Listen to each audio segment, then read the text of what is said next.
नमस्कार, मैं senior inspector Abhimanyu Jindal, crime petrol Dastak में आप सभी का स्वागत करता हूं। आज जो केस मैं आप लोगों के सामने रखने जा रहा हूं, इस केस में एक चलती हुई बस में शुक्ला परिवार को मारने की कोशिश की गई थी। पर इस कोशिश का मकसद क्या था? इस केस में अपराध की जड़ें इतनी गहरी थी कि जिसकी पकड़ में रिश्ते, परिवार, पावर, पॉलिटिक्स, गुस्सा, साजिश, दुश्मनी, हर वो वजह थी जो किसी भी अपराध का कारण बन सकती थी। पर क्या शुक्ला परिवार अपराध की इस दस्तक से वाकिफ था?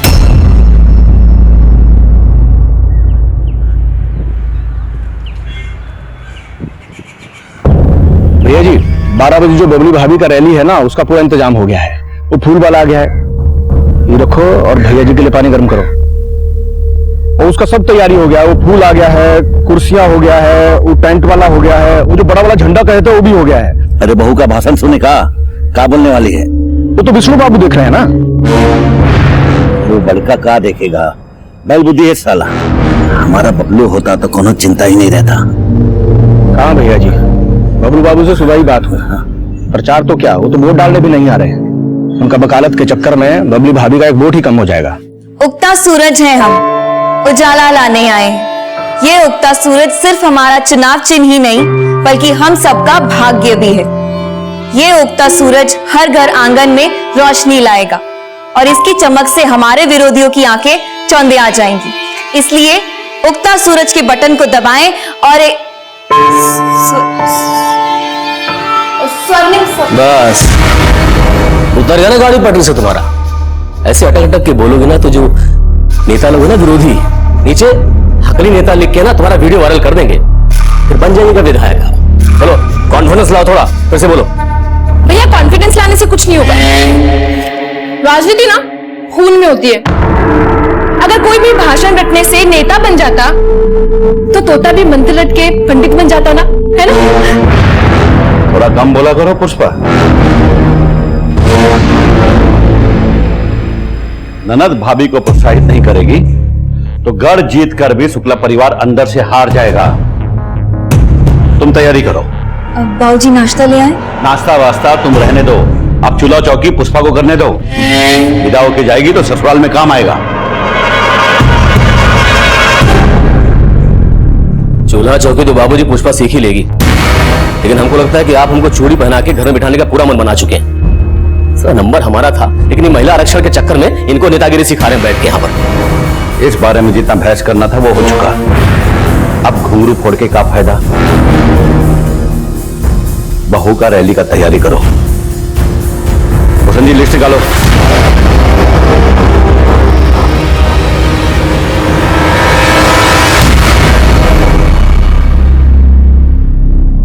सुनिए, आप हमसे नाराज काहे हो रहे हैं? हम बाबूजी के कहने पे चुनाव लड़ रहे हैं। असल में गद्दी आपका ही रहेगा। ज्यादा नेत्री से अभिनेत्री मत बनना हमारे सामने। तो हमारा दिमाग फिर गया ना तो सारी नेतागिरी तो निकाल देंगे हम, समझी?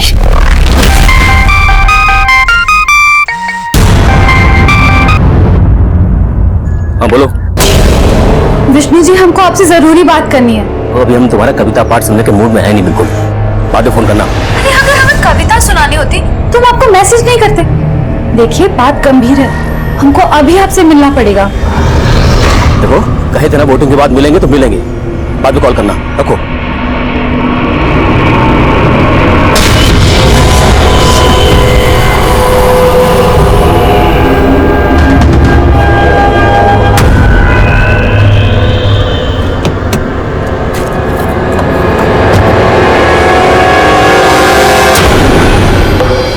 कुमुदवा जी, पंडित जी, अम्मा जी को गुरुजी के पास लेके जाना है। गाड़ी निकालो। जी पंडित जी।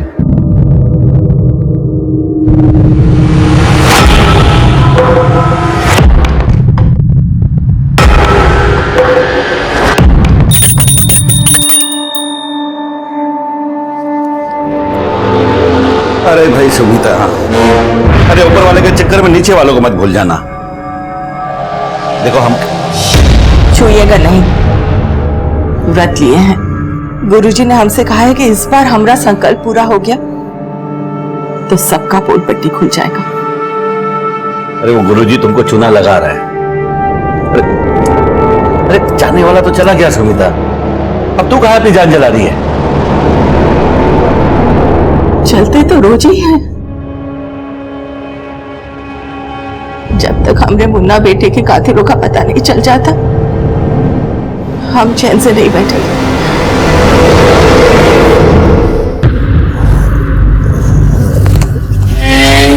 हटो, हो गया तुम्हारा। तुम्हारा सब कुछ तुम्हारे हिसाब से होता है। साला शादी किसी और के साथ करोगे और हनीमून किसी और के साथ।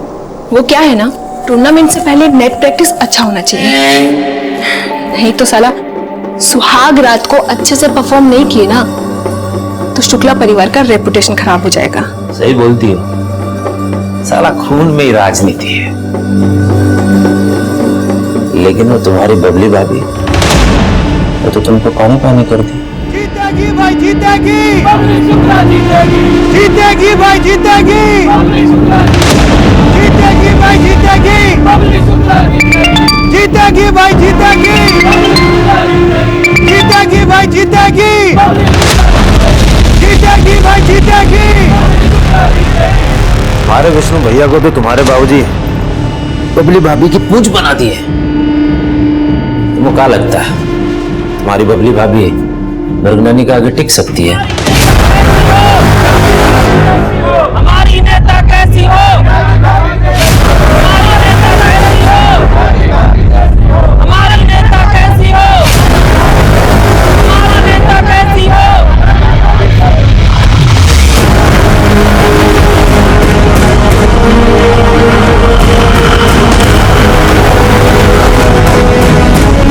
जीतेगी भाई जीतेगी,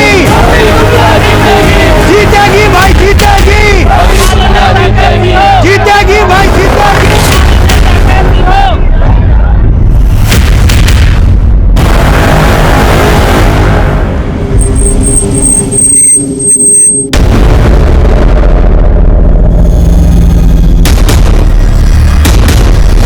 विष्णु शुक्ला, आगे आने से कछु नहीं होगा, गाड़ी तुमको ही पीछे लेना होगा। चलो। ओ त्यागी, साला तुम हमको पीछे करोगे? हाँ? क्या कर रहे हैं? क्या कर रहे हैं? देखो त्यागी, चुनाव के समय दंगल ठीक नहीं है, इससे दोनों पार्टियों का छवि खराब होगा। छवि तो इनका खराब होगा। कर दीजिए ना इनको खुश, जाने दीजिए, लड़के लाल बड़ी चोट खाएं। और वैसे भी जब से इनके छुटके भैया गए हैं बबलू, इनका दाल गला नहीं लगता। हमरा चुनाव में जीतना पक्का है, ये बबली हमको क्या हराएगी। चलिए गाड़ी पीछे लीजिए।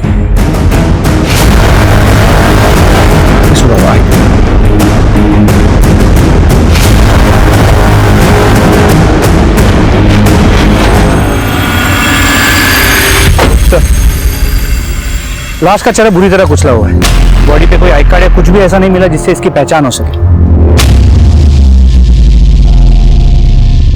ऐसे सुनसान रास्ते पर लड़की अकेली तो आएगी नहीं। ये हिट एंड रन का केस नहीं लगता। लड़की को पर्पसली यहां लाकर मारा गया होगा या फिर मारने के बाद इसकी बॉडी यहां फेंकी गई। इसका चेहरा भी बुरी तरह से कुचला गया ताकि इसकी पहचान ना हो।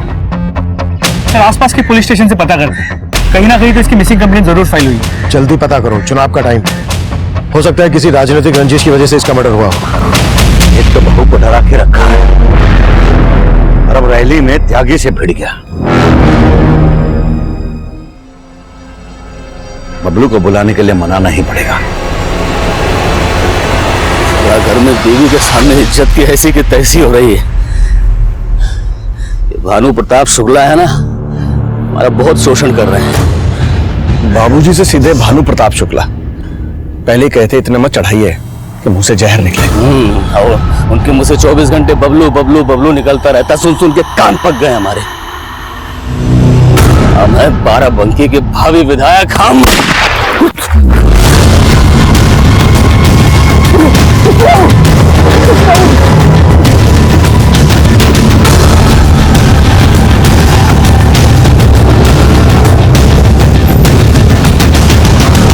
भैया जी, गोली पीट कर चुके निकला है। विष्णु भैया को बचा लिया है, लेकिन खून बहुत बहा है इसलिए बेहोश हो गए। पुलिस को पता तो नहीं चला? नहीं, सब निपटा लिया, आप चिंता मत कीजिए।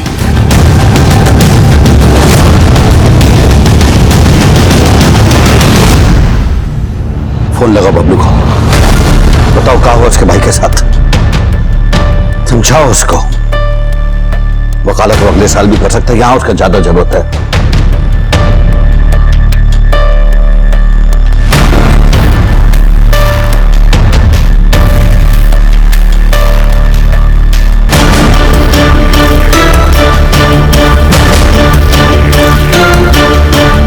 भैया जी, हम बबलू बाबू के साथ जो है लखनऊ से निकल लिए हैं।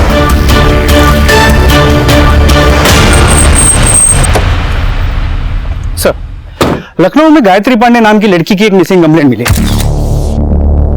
सर, ये लड़की एक कवयित्री है जो लखनऊ यूनिवर्सिटी से एमए कर रही है। तो वही के वुमेन्स हॉस्टल में रहती है, लेकिन बेसिकली रहने वाली बाराबंकी के बिनी गांव की। उस लड़की की हमें लाश मिली बाराबंकी लखनऊ रोड पर। हो सकता है गायत्री लखनऊ से बाराबंकी आ रही हो और वहीं उसका मर्डर हो गया हो। गायत्री का एड्रेस है बाराबंकी का, तो कोई गायत्री की फैमिली का है? सर, लखनऊ पुलिस से पता करवाया, बिनी गांव में उसके पिता रहते हैं।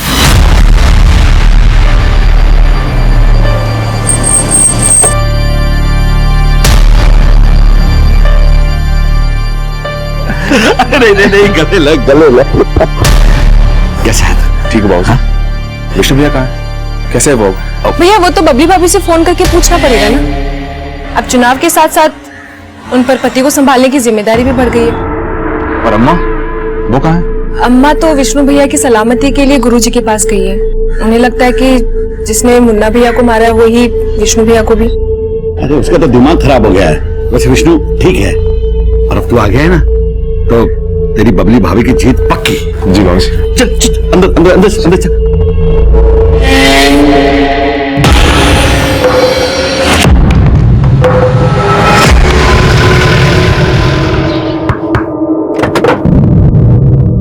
ब्रिज पांडे, गायत्री पांडे के पिता है ना आप? जी साहब। साहब, गायत्री हमसे कभी ऐसा कुछ बोली नहीं कि वो बाराबंकी आ रही है। गायत्री अपने लखनऊ हॉस्टल से 2 दिन पहले गायब हुई। कहाँ गई होगी वो? मेरी समझ में कुछ नहीं आ रहा है। आपको कुछ मालूम पड़ा है क्या? हमें लखनऊ बाराबंकी रोड पर एक लड़की की लाश मिली है। क्या ये गायत्री है? नहीं साहब, इसका तो चेहरा भी नहीं दिख रहा है। ये गायत्री नहीं हो सकती। Thank you. देखो गायत्री का फोन कहां बंद हुआ था और लखनऊ हॉस्टल में गायत्री के बारे में पता करो, शायद वहां से कोई हिंट मिल जाए।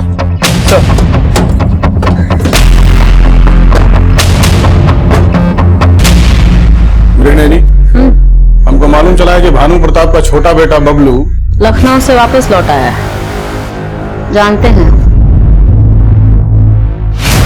अच्छा है पूरा परिवार एकजुट हो गया, पर अभी भी साथ नहीं है। बस एक बार हम ये चुनाव जीत जाए, फिर सुधीर भैया की हत्या का ऐसा बदला लेंगे कि सबको बिखेर के रख देंगे। भैया, हम आपके कातिलों को जिंदा नहीं छोड़ेंगे।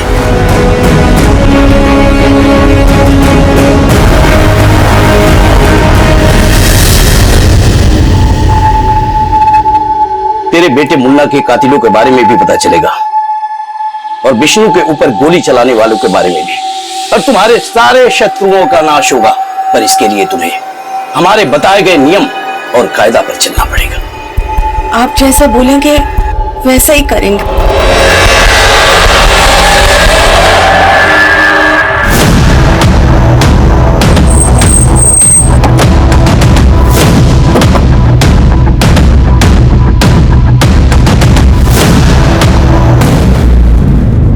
क्या गायत्री का लखनऊ में किसी के यहाँ आना जाना था या उससे मिलने कोई यहाँ आता था? यहाँ तो उससे मिलने कोई नहीं आता था, लेकिन आते जाते वो अक्सर फोन पे ही रहती थी। वो यहाँ कम ही रुकती थी। अक्सर कवि सम्मेलन के लिए वो टूर पे ही रहती थी। सर, ये देखिए। उगता सूरज है, हम उजाला लाने आए हैं। उगता सूरज सिर्फ हमारा चुनाव चिन्ह नहीं, ये उगता सूरज तो हमारे भाग्य का है। ये उगता सूरज हर घर हर आंगन को रोशन करेगा। ये उगता सूरज तो भानु प्रताप की पार्टी का चुनाव चिन्ह है। Yes sir. सर, इस नोटपैड पे जो लिखा है वही भाषण भानु प्रताप की बहू बबली शुक्ला ने अपने भाषण में बोला था। उगता सूरज है, हम उजाला लाने आए। मतलब गायत्री के पॉलिटिकल कनेक्शन थे। ये भाषण गायत्री ने भानु प्रताप की पार्टी की कैंडिडेट बबली शुक्ला के लिए लिखा होगा। बिल्कुल सर। सर गायत्री का फोन बाराबंकी में ही बंद हुआ था। लेकिन गायत्री के फादर ब्रिज का कहना है कि गायत्री बाराबंकी कभी आई नहीं। सर गायत्री की अपने फादर के साथ ना के बराबर ही बात होती थी। गायत्री के कॉल रिकॉर्ड में बबली शुक्ला के पति विष्णु शुक्ला का नंबर भी मिला है। सर गायत्री और विष्णु शुक्ला की काफी बातें होती थी और गायत्री ने आखिरी कॉल भी विष्णु शुक्ला को ही किया था। यहाँ जानते हैं हम गायत्री पांडे को, कवित्री है वो और हम भी उसकी प्रतिभा से प्रभावित हैं। हमारी पार्टी के लिए भाषण लिखती है वो, अभी हमारी बीवी के लिए भाषण उसने लिखा था। भाइयों, मृग नयनी त्यागी वोटों का ध्रुवीकरण। गायत्री, इतना मुश्किल हिंदी मत लिखो, हम अटक जाएंगे। बोलना तो वही पड़ेगा जो गायत्री ने लिखा है। नहीं तो बाबूजी से कह दो जाके कि चुनाव नहीं लड़ना है तुमको। अरे हम मेहनत करेंगे ना इनके हिंदी उच्चारण पे, आप ये सब हम पे छोड़ दीजिए विष्णु जी। गायत्री के फोन से आखिरी कॉल आपको किया गया था, क्या बात हुई थी आपकी? कुछ खास नहीं, बस गायत्री ने पूछा कि भाषण कैसा था तो मैंने बोल दिया कि अच्छा था, तारीफ की उसकी बस। ऐसी भी क्या तारीफ की आपने कि वो कॉल उसका आखिरी कॉल बन गया? एक सेकेंड, आप कंफर्म है कि हत्या गायत्री की हुई है? मतलब वो जो लाश मिली है वो गायत्री पांडे की है, कंफर्म हो गया है? वो लाश गायत्री की नहीं थी ऐसा मैं लग तो नहीं रहा। आपके लगने या ना लगने से क्या होता है? पहले जाइए अपना होमवर्क करके आइए, फिर पूछताछ कीजिए।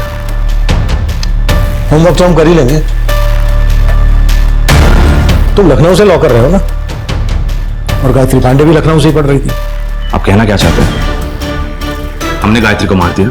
हम ऐसा कह तो नहीं रहे, लेकिन अगर ऐसा है तो ये साबित करने में हमें ज्यादा समय नहीं लगेगा।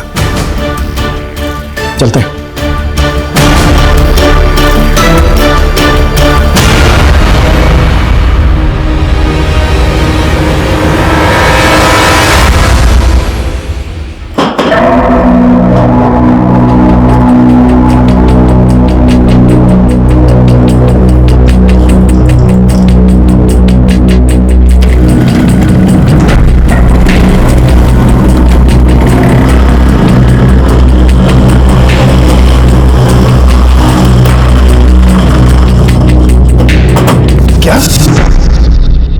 गायत्री का शुक्ला सदन में आना जाना था? शुक्ला सदन आपके गांव से ज्यादा दूर नहीं है और गायत्री का वहां लगातार आना जाना था। ये बात आपको पता तक नहीं? गायत्री 3 साल से लखनऊ में ही थी और मैं सच बताता हूं साहब, मुझे नहीं मालूम था कि गायत्री का बाराबंकी में इतना आना जाना था। और साहब मुझे आज भी नहीं लगता कि वो लाश गायत्री की होगी। तो फिर गायत्री है कहां? गायत्री के पिता ब्रिज इस बात को मानने के लिए तैयार ही नहीं थे कि वो लाश गायत्री की थी, और हमारी इन्वेस्टिगेशन उस लाश की पहचान पर टिकी थी। लाश का चेहरा बिगड़ा हुआ था। गायत्री के पिता ब्रिज ने लाश की शिनाख्त नहीं की थी, इसलिए हमें लाश का डीएनए गायत्री के पिता ब्रिज के डीएनए से मैच करवाने की परमिशन नहीं मिल रही थी। फिर हमने दूसरा रास्ता खोजा। हमने गायत्री के हॉस्टल से उसके टूथब्रश, अंडरगारमेंट्स डीएनए के लिए कलेक्ट किए। रिपोर्ट आने में वक्त लग रहा था और बाराबंकी के चुनाव खत्म हो चुके थे। ये चुनाव विष्णु शुक्ला की पत्नी बबली शुक्ला भारी मतों से जीती थी।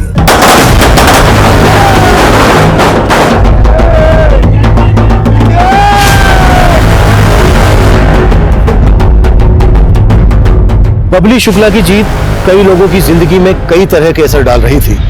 वहीं दूसरी तरफ गायत्री के पिता ब्रिज अब भी गायत्री की वापसी की उम्मीद में लखनऊ पुलिस स्टेशन के चक्कर काट रहे थे। सर गायत्री के जो डीएनए सैंपल्स हमने कलेक्ट किए थे वो डीएनए सैंपल उस लड़की के डीएनए से मैच करते हैं जिसकी लाश हमें लखनऊ बाराबंकी रोड पे मिली थी। सर डीएनए रिपोर्ट से ये साफ होता है कि वो लाश गायत्री की थी, और गायत्री की पोस्टमार्टम रिपोर्ट से ये भी पता चला है कि गायत्री 1 मंथ प्रेग्नेंट भी थी। प्रेग्नेंट? ये भी साफ है कि गायत्री विष्णु के बहुत करीब थी। हो सकता है वो बच्चा विष्णु का ही हो और उसी बच्चे की वजह से गायत्री की मौत हुई हो। शुक्ला सदन चलते हैं, गाड़ी निकलो।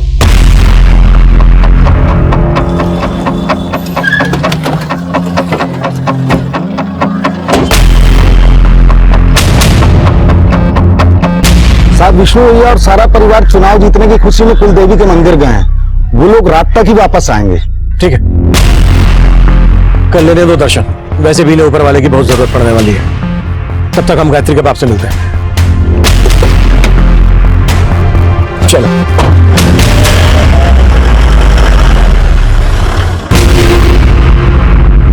बोलो मैया रानी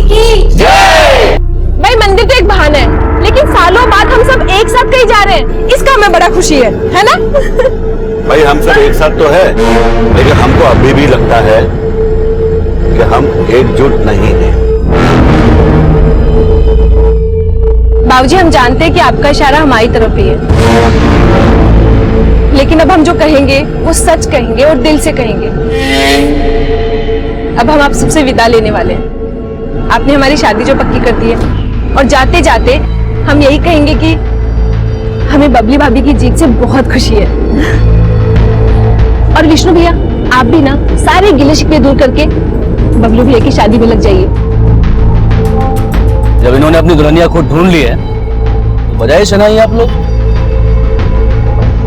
अरे भाई, ये तो दुगनी खुशी की बात है। बेटी घर से विदा होगी, अब बहू घर में आएगी। अब सब बतियाते रहेंगे का? ये लीजिए लड्डू खाइए। हाँ, लाइए अम्मा, हम बांट देते। हाँ, बांट दो।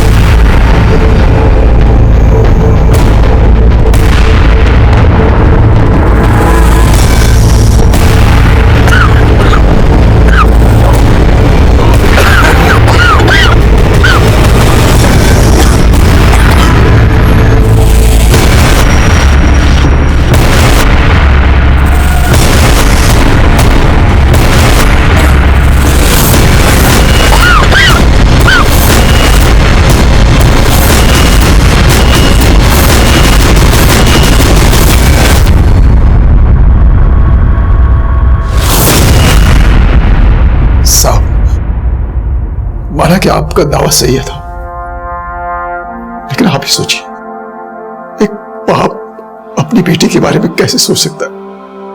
उसका चेहरा भी किसने मारा होगा मेरी बेटी को? सिर्फ गायत्री को ही नहीं मारा गया, गायत्री के साथ उसके बच्चे का भी मर्डर हुआ। गायत्री 1 महीने की प्रेग्नेंट थी। प्रेग्नेंट? हेलो,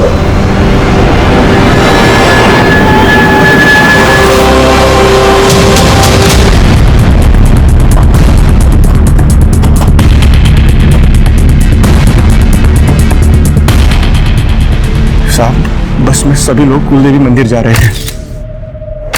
सभी ने पता नहीं क्या खा लिया कि सभी लोग बस में जो है बेहोश मिले। सब बस में बेहोश मिले? तो तुम कहां थे? साहब, मैं बस में नहीं था। मुझे भैया जी ने गाड़ी पीछे पीछे लाने के लिए कहा था। मंदिर की क्रॉसिंग तक हम साथ ही थे और मुझे एक जरूरी फोन आया, मैं पीछे रह गया। साहब, जब आगे पहुंचा तो मैंने देखा बस खड़ी हुई है, बस के साथ एक गाड़ी भी खड़ी हुई थी। उसे देखकर मुझे ठीक नहीं लगा।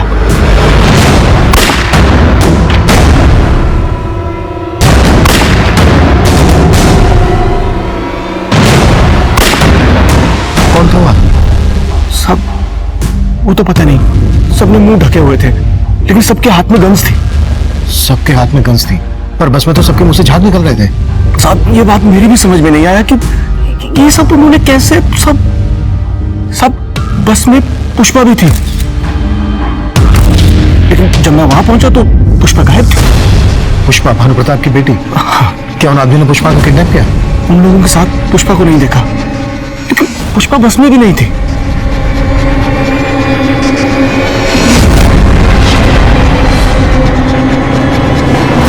सर, सभी की कंडीशन बहुत क्रिटिकल लग रही है। हम सबकी बॉडी से पॉइजन फ्लैश आउट कर रहे हैं। अभी कुछ कहा नहीं जा सकता सर। डॉक्टर, 6 नंबर मरीज की हालत बहुत सीरियस है।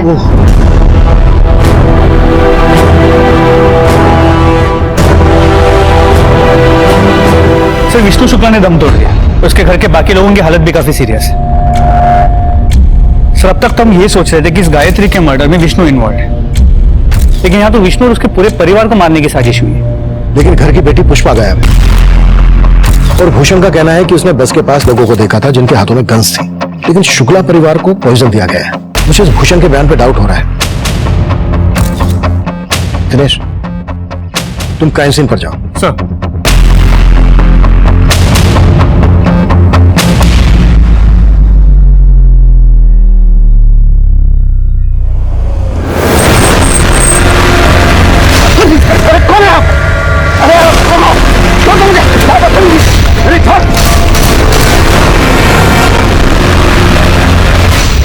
काहे झूठ बोलेंगे? हमने उन 2 गुंडों के साथ उन गाड़ी में भागते देखा। हमने उस गाड़ी को पहले भी देखा है। वो गाड़ी हमारे पीछे आ रही थी। हम फोन सुनने के लिए रुके, तब शायद वो आगे चली गई। तो ये सारी बातें इंस्टॉलमेंट में क्यों बता रहा है? साहब इतना सब कुछ हो गया, हमारे हाथ पैर ठंडे हो गए। साहब ऐसे सवाल मत पूछिए साहब, सच में हम शुक्ला परिवार के बहुत वफादार हैं। तो दुश्मन कौन है जो शुक्ला परिवार को जहर देकर मारना चाहेगा? साहब उमाशंकर और ये मृगनयनी त्यागी, वही लोग, उनके अलावा और कोई नहीं कर सकता है भैया जी की फैमिली के साथ ये सब। उन्होंने ही सब किया है। वो जो है वो चुनाव में हारने का बदला ले रहे हैं। सर, बस का ड्राइवर शुक्ला परिवार के सिक्योरिटी गार्ड्स, इन लोगों ने भी दम तोड़ दिया है। अब सिर्फ बबलू, स्मिता, भानु प्रताप और बबली, बस ये लोग ही बचे हैं।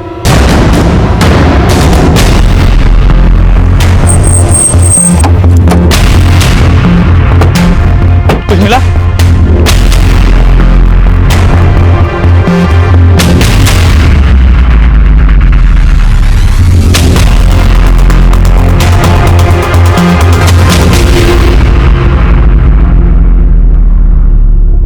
सर, इन लोगों को सिर्फ जहर ही नहीं दिया गया, बल्कि इनके साथ लूट भी हुई है। नर्स ने बताया कि सब औरतों के कान छिले हुए थे। सर, किसी के भी पास मोबाइल या पर्स में से कुछ भी नहीं मिला है। सर, बस में जितने भी बैग्स मिले सभी खुले हुए हैं। ये सब लूट के साइन से लगता है ये काम किसी प्रोफेशनल चोरी के गैंग का है। और सर, बस के बाहर बुलेट के शेल्स भी मिले हैं। भूषण की बयान से बात सच तो साबित हो रही है, लेकिन उसका बयान है अटपटा। भूषण उमाशंकर और उसकी पत्नी मृगनयनी पर शक जता रहा है। अगर हम मान भी लें कि वो गंधारी उसके आदमी थे, तो उन्होंने शुक्ला परिवार पर गोलियां क्यों नहीं चलाई? उन्हें जहर देकर क्यों मारा? लूट हुई है, पुष्पा गायब है, ये कई अनसुलझे सवालों का गुच्छा है। लेकिन सर, इन सभी सवालों के बीच गायत्री के मर्डर से जुड़े हुए सवाल जैसे कि वैसे ही। हम ये मानकर चल रहे थे कि गायत्री के पेट में विष्णु का बच्चा होगा। अब ये बात तो विष्णु और गायत्री के बच्चे के डीएनए मैच करने से ही साबित हो पाएगी। फिलहाल इस कोशिश पर जोर देते हैं कि पुष्पा कहाँ है। क्या उसकी जान खतरे में? क्या ये कोई साजिश रची जा रही है?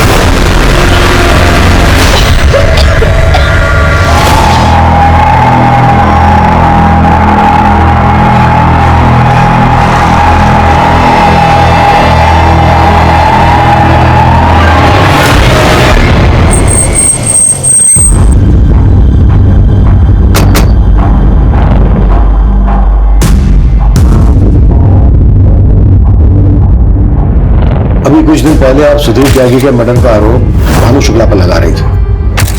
वो तो साबित नहीं हो पाया, पर अब देखिए शक की सुई उल्टा आप पर घूम गई है। शुक्ला परिवार जहर के प्रकोप से मर गया। लेकिन एक बात समझ में नहीं आ रही है, ये पुष्पा को अगवा करवा कर आप कौन सी नफरत निकाल रहे हैं? देखिए, हम ना ही किसी को मरवाए हैं और ना ही अगवा कराए हैं। काहे बासी बासी सुनते सुना रहे हैं आप? ठीक है, नई बात करते हैं।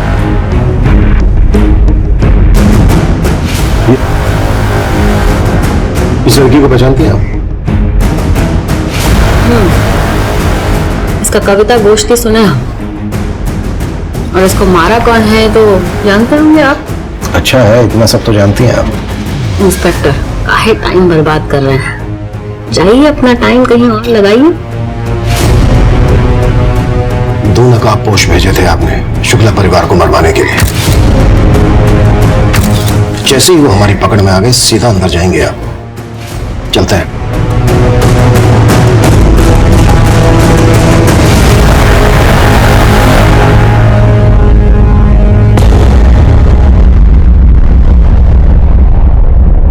सर, हम बबलू शुक्ला को नहीं बचा पाए सर। भानु प्रताप, बबली और सुमिता शुक्ला की क्या कंडीशन है? सर, उनकी कंडीशन भी बहुत क्रिटिकल है, पर हम पूरी कोशिश कर रहे हैं कि ये लोग भी रिकवर करें। थैंक यू जी। जी सर। भूषण पंडित कहाँ है? अभी तो यहीं थे, रुकिए हम देखते हैं। रहने दो, मुझे तुमसे ही बात करनी है। जब शुक्ला परिवार मंदिर के लिए घर से निकला तो तुमने सबको देखा था? हाँ साहब। सब एक साथ बस से निकले थे? भूषण भी बस से निकला था? नहीं साहब, पहले सब लोग बस से नहीं जा रहे थे, पहले सब लोग अपनी अपनी गाड़ी से जा रहे थे। भैया जी, चुनाव में जो जो खर्चा हुआ था उसका हिसाब कर लिए हैं सभी, आप देख लीजिए। आप ये फाइल को कार में रखवा दो, हम जाते हुए देख लीजिए। बाबूजी, हाँ, आज आप कार से नहीं बस से जाएंगे, अम्मा के साथ और हमारे साथ। क्यों? क्यों क्या? अम्मा का मन है कि हम मंदिर जाते सब लोग साथ में जाएं, इसलिए। लेकिन बबलू भैया, आप अम्मा का मन रखना चाहते हैं ना, तो आप ही बाबूजी को पटाइए। बाबूजी चलिए ना, सब बोल रहे तो अम्मा का मन रख लीजिए। चलिए सब साथ में चलते हैं आज। ठीक है, चल। इस केस में एक चलती हुई बस में शुक्ला परिवार को मारने की कोशिश की गई थी, पर इस कोशिश का मकसद क्या था और गायत्री के मर्डर में किसका हाथ था? हम शुक्ला परिवार की बेटी पुष्पा के बारे में भी पता कर रहे थे, जो अचानक से गायब हो गई थी। इनकी हालत बिगड़ती जा रही है, हॉस्पिटल ले जाना पड़ेगा, यहाँ बचाना मुश्किल है। सर, अम्मा जी का नाम लेकर ही पुष्पा ने सबको बस में बिठाया था। और तुम ये भी बोल रहे हो कि जब तुम वहां पहुंचे तब पुष्पा बस में नहीं थी? पुष्पा उन लोगों के साथ भी नहीं गई। पुष्पा की शादी होने वाली थी, क्या वो इस बात से खुश थी? साहब, हम झूठ नहीं बोलेंगे, हमको लगता है पुष्पा का किसी लड़के के साथ चक्कर था। चक्कर? किसके साथ? नहीं मालूम साहब। और तुम्हें लग रहा है कि इस वजह से पुष्पा अपने परिवार को जहर देकर उस लड़के के साथ? ऐसा हमने कब कहा साहब? जैसा आप सोच रहे हैं ऐसा हम बिल्कुल नहीं कह रहे हैं। अटारी चौक तक पुष्पा बस में सबके साथ बहुत खुश थी। अटारी चौक? अटारी चौक सब लोग चाय के लिए रुके थे ना।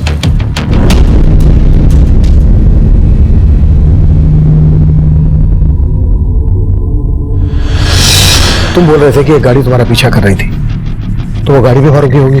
तब हमारा नजर गाड़ी पर नहीं पड़ा, वो तो अटारी चौक से निकलने के बाद हमने देखा गाड़ी पीछे आ रही है, तब भी हमें उस पर इतना शक नहीं हुआ। लेकिन साहब, जब आप पूछ रहे हैं तो हमें लग रहा है कि वही गाड़ी। अटारी चौक पे कौन सी चाय की दुकान? साहब, वहाँ एक ही चाय की दुकान है। देख भूषण, अब तक मैंने तेरी हर बात पर भरोसा किया है, एक बात और सच बता दे, क्या गायत्री का विष्णु के साथ रिश्ता था? साहब, हम सच कह रहे हैं, हम उतना ही जानते हैं जितना विष्णु बाबू हमें बताए हैं। गायत्री लखनऊ के एक हॉस्टल में रह रही थी, बबलू भी लखनऊ से लौट रहा था। क्या इन दोनों के बीच कोई रिश्ता? कैसी बात कर रहे हैं साहब? बबलू बाबू तो शादी करने वाले थे। बबलू की भी शादी होने वाली थी? हाँ सर, उन्होंने तो लड़की भी पसंद कर ली थी, और बबलू बाबू की उसी दिन शादी होने वाली थी जिस दिन पुष्पा की।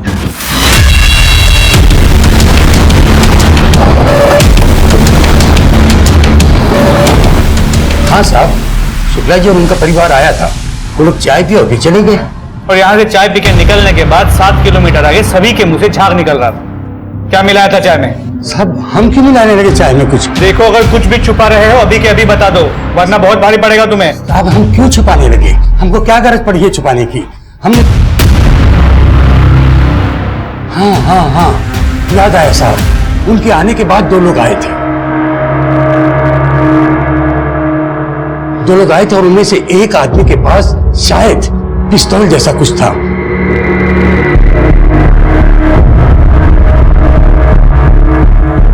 और जैसे ही शुक्ला जी की बस निकली, पीछे पीछे वो लोग भी चले गए।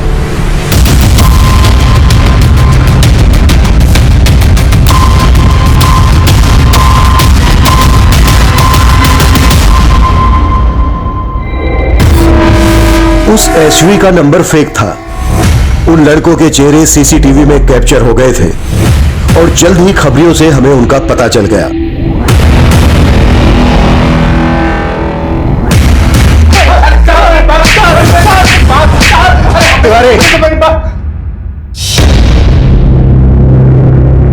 और पिटना है या फिर बोलना है?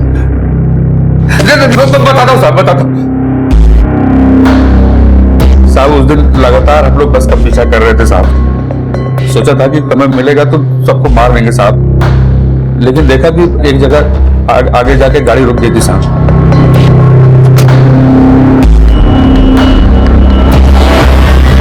हम समझ ही नहीं पाए क्या हुआ साहब। हमने तुरंत वहां से उमा शंकर भैया को फोन किया। हेलो, हाँ भैया, हो गया काम? यहाँ तो पहले से ही काम हो रखा है सबका। क्या बात कर रहे हैं भाई? हाँ भैया। अच्छा सुनो, तुम लोग फटाफट वहां से निकलो। हम जैसे ही जाने लगे साहब तो देखा भूषण पंडित वहां पे आ गया साहब। हम मानते हैं साहब कि उमा शंकर भैया ने हमें सबको मारने के लिए भेजा था, लेकिन हमने किसी को मारा नहीं है साहब। गोलियों से नहीं मारा, लेकिन पूरे परिवार को जहर देकर मार डाला। सच बोल। नहीं, इतना पिटने के बाद झूठ बोलेंगे साहब? नौटंकी, मेरे साथ नौटंकी नहीं। एक भी साबुत हड्डी नहीं बचेगी शरीर में। ये बोल, पुष्पा शुक्ला को कहाँ गायब किया? कौन रखा है पुष्पा को? पुष्पा शुक्ला को हमने नहीं गायब किया है साहब।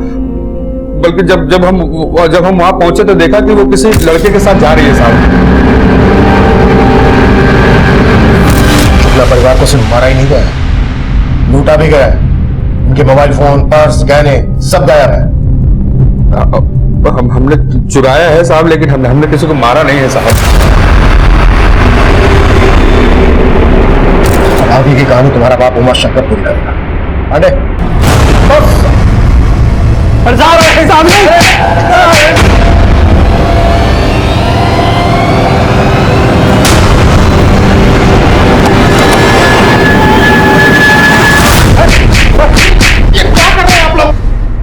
सर उमाशंकर को बहुत तोड़ा, लेकिन वो अब भी यही बोल रहा है जो उसके आदमी बोल रहे थे कि इस केस से उनका कोई लेना देना नहीं है।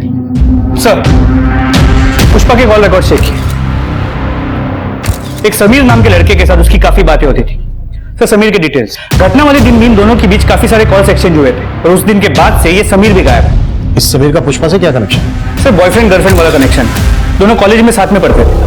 और भानु प्रताप पुष्पा की शादी कहीं और करवा रहा था। जी सर, तो हो सकता है कि ये पूरा कांड समीर और पुष्पा ने मिलकर किया और उसके बाद ये दोनों गायब हो गए।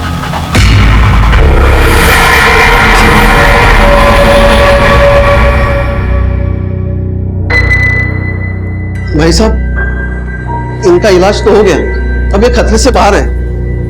इनको होश भी अब आ जाएगा। पुष्पा, तुम ठीक तो हो ना?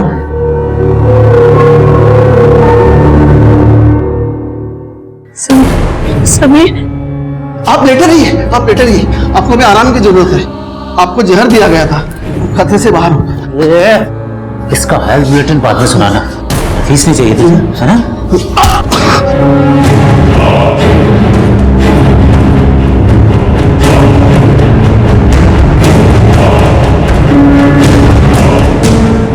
साला तुम्हारे खून में तो राजनीति था, ये जहर कहां से उतर गया?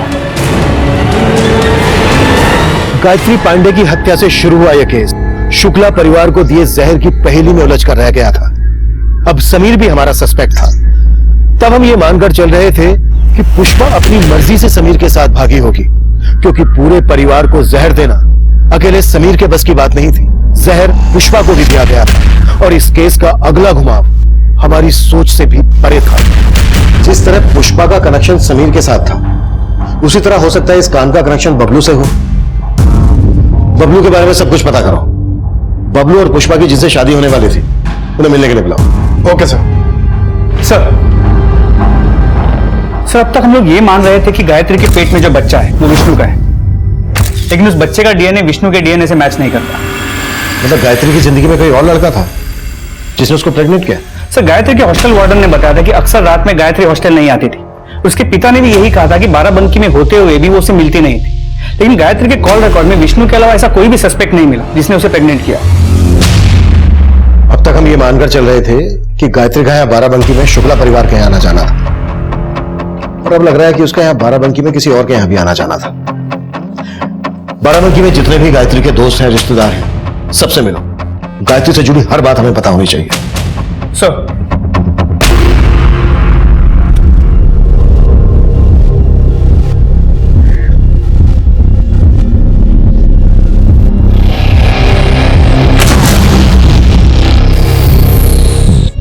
अरे सुनो, ये अभी तक आया नहीं क्या?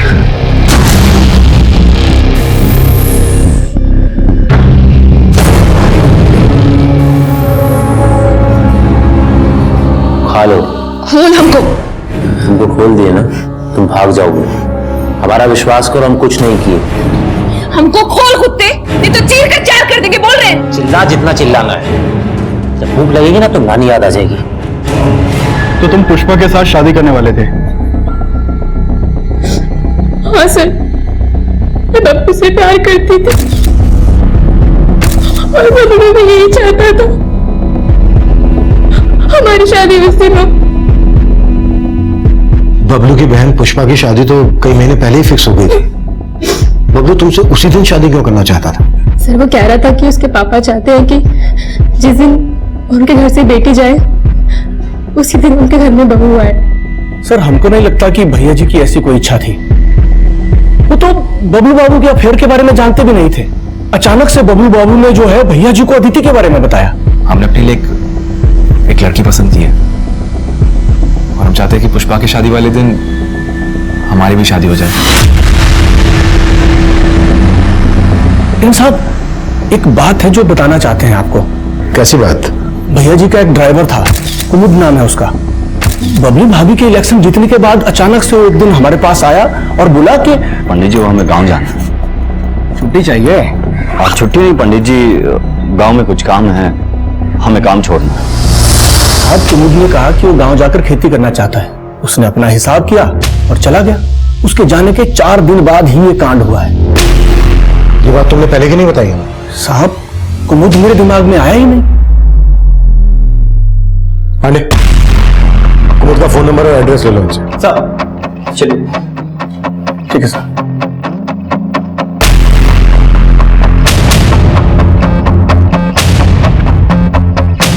यहाँ बाराबंकी में गायत्री पांडे की एक अच्छी दोस्त के बारे में पता चला है। उसका नाम नीता है। दोनों ने स्कूल साथ में किया था। उसे थाने बुला लिया है। हाँ सर, गायत्री बाराबंकी आती तो थी और कभी कभी हमसे भी मिलती थी, पर हमें नहीं पता था कि उसके साथ इतना बुरा हुआ। गायत्री की मौत हुए काफी समय हो गया है। गायत्री के फादर का घर तुम्हारे घर से ज्यादा दूर तो है नहीं। गायत्री के फादर ने ये बात तुमसे बताई नहीं? नहीं सर, हम उनसे बात नहीं करते थे और हम तो क्या, गायत्री ने खुद उनसे सारे संबंध अपने तोड़ दिए थे। क्यों?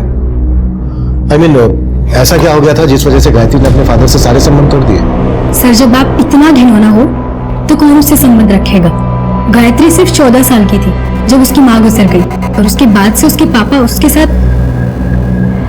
पापा हमारा रोज रेप करते हैं और फिर कहते हैं कि अगर हमने किसी को बताया तो वो हमें जान से मार देंगे।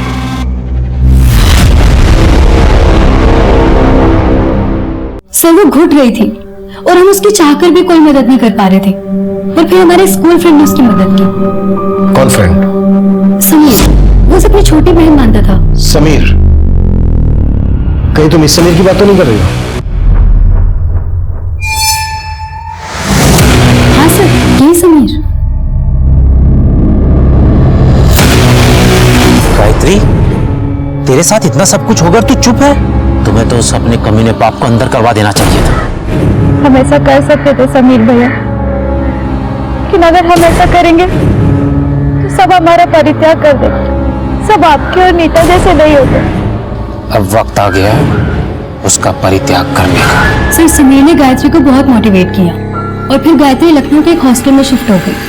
समीर बहुत हेल्प करता था उसकी।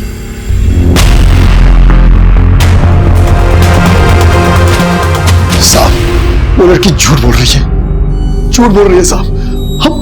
हम अपनी बेटी के साथ। तूने तो गायत्री की शिनाख्त भी नहीं की थी, इसीलिए ना कि उसके पेट में तेरा बच्चा था। साहब इतना बड़ा आरोप मत लगाइए, पिता है हम उसके। पिता है तो उसका, फिर भी वो तुझे फोन तक नहीं करती थी, तेरे साथ सारे संबंध तोड़ चुकी थी। नहीं साहब, वो हमसे नाराज थी। हम उसके लखनऊ जाके पढ़ने के खिलाफ थे और वो अचानक एक दिन घर से भाग गई और उसको भगाया वो समीर। उस समीर को अच्छा आदमी समझने की गलती मत कीजिए, एक नंबर का कमीना है साहब वो। उसने हमारी हमसे बेटी छीन ली। साहब ये जो नीता है ना, ये समीर का पढ़ाया हुआ बोल रही है और समीर गायब है। हम रोज उसके घर से होके आते हैं लेकिन वहां ताला लगा होता है।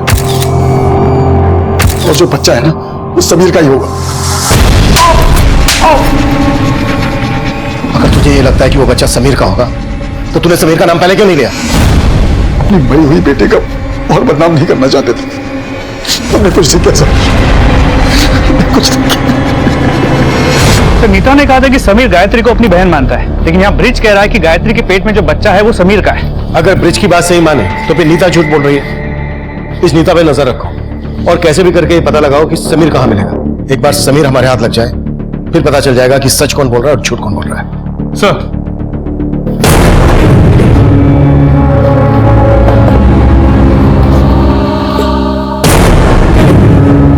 रो रो के अपना जी जला रही है। हमें अपने परिवार से मिलना है। कोई नहीं बचा। सर कुमुद मिश्रा अपने गांव से भी गायब है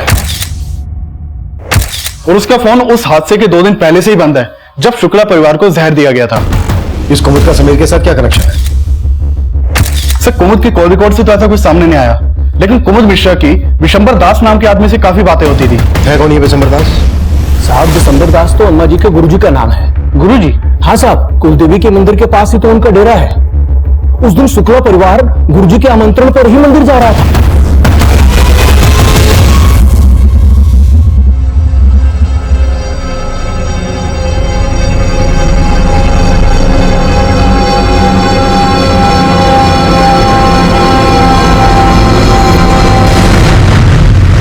सर, जो मिठाई का डब्बा हमें बस में मिला था उसी में जहर मिलाया गया था। उस मिठाई में वही जहर मिला है जो सबकी बॉडी में मिला था। कहां से खरीदी गई थी ये मिठाई? सर, ये होममेड लड्डू। हेलो सर, हमने इनको ऑक्सीजन मास्क लगाया था, पर नर्स जब सुबह इनके रूम में गई तो हटा हुआ था। यानी किसी ने पर्पसली ऑक्सीजन मास्क हटाया। कल तुम ड्यूटी पे थी ना? हाँ सर। तो तुम्हें पता होगा मास्क किसने हटाया। मैं नहीं जानती सर, मैं बाकी मरीजों को देखने में लगी थी। हाँ, लेकिन रात में उनका सर्वेंट पज्जू यहाँ आया था और सुबह जब मैंने ऑक्सीजन मास्क हटा देखा तो वो हॉस्पिटल में नहीं था।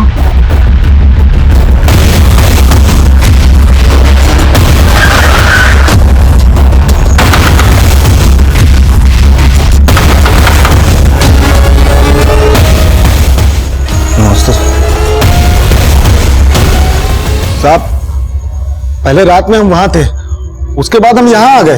पर आते आते भानु प्रताप का ऑक्सीजन मास्क निकाल के आए। नहीं साहब, हम ऐसा क्यों करेंगे? क्योंकि तुम जानते थे कि अगर वो बच गया तो तुम नहीं बचोगे। लड्डू में जहर तुमने ही मिलाया था ना?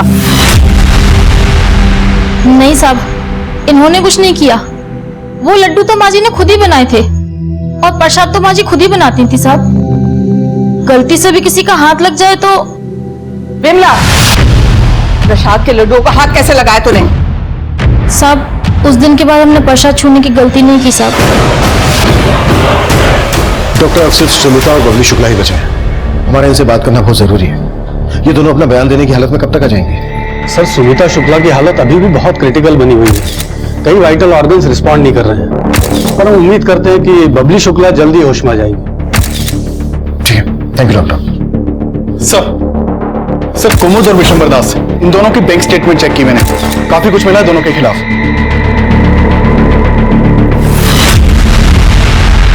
तुम दोनों की सारी सौदेबाजी क्लियर हो गई।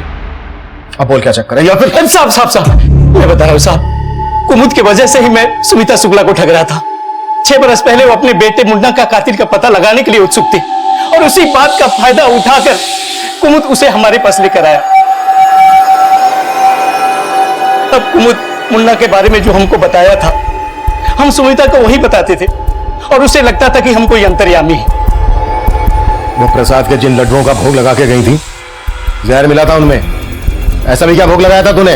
नहीं साहब, हमें नहीं पता है कि उस लड्डू में जहर किसने मिलाया था। सुमिता शुक्ला को अपने पूरे परिवार को कुलदेवी के मंदिर लाने के लिए तूने ही कहा था ना?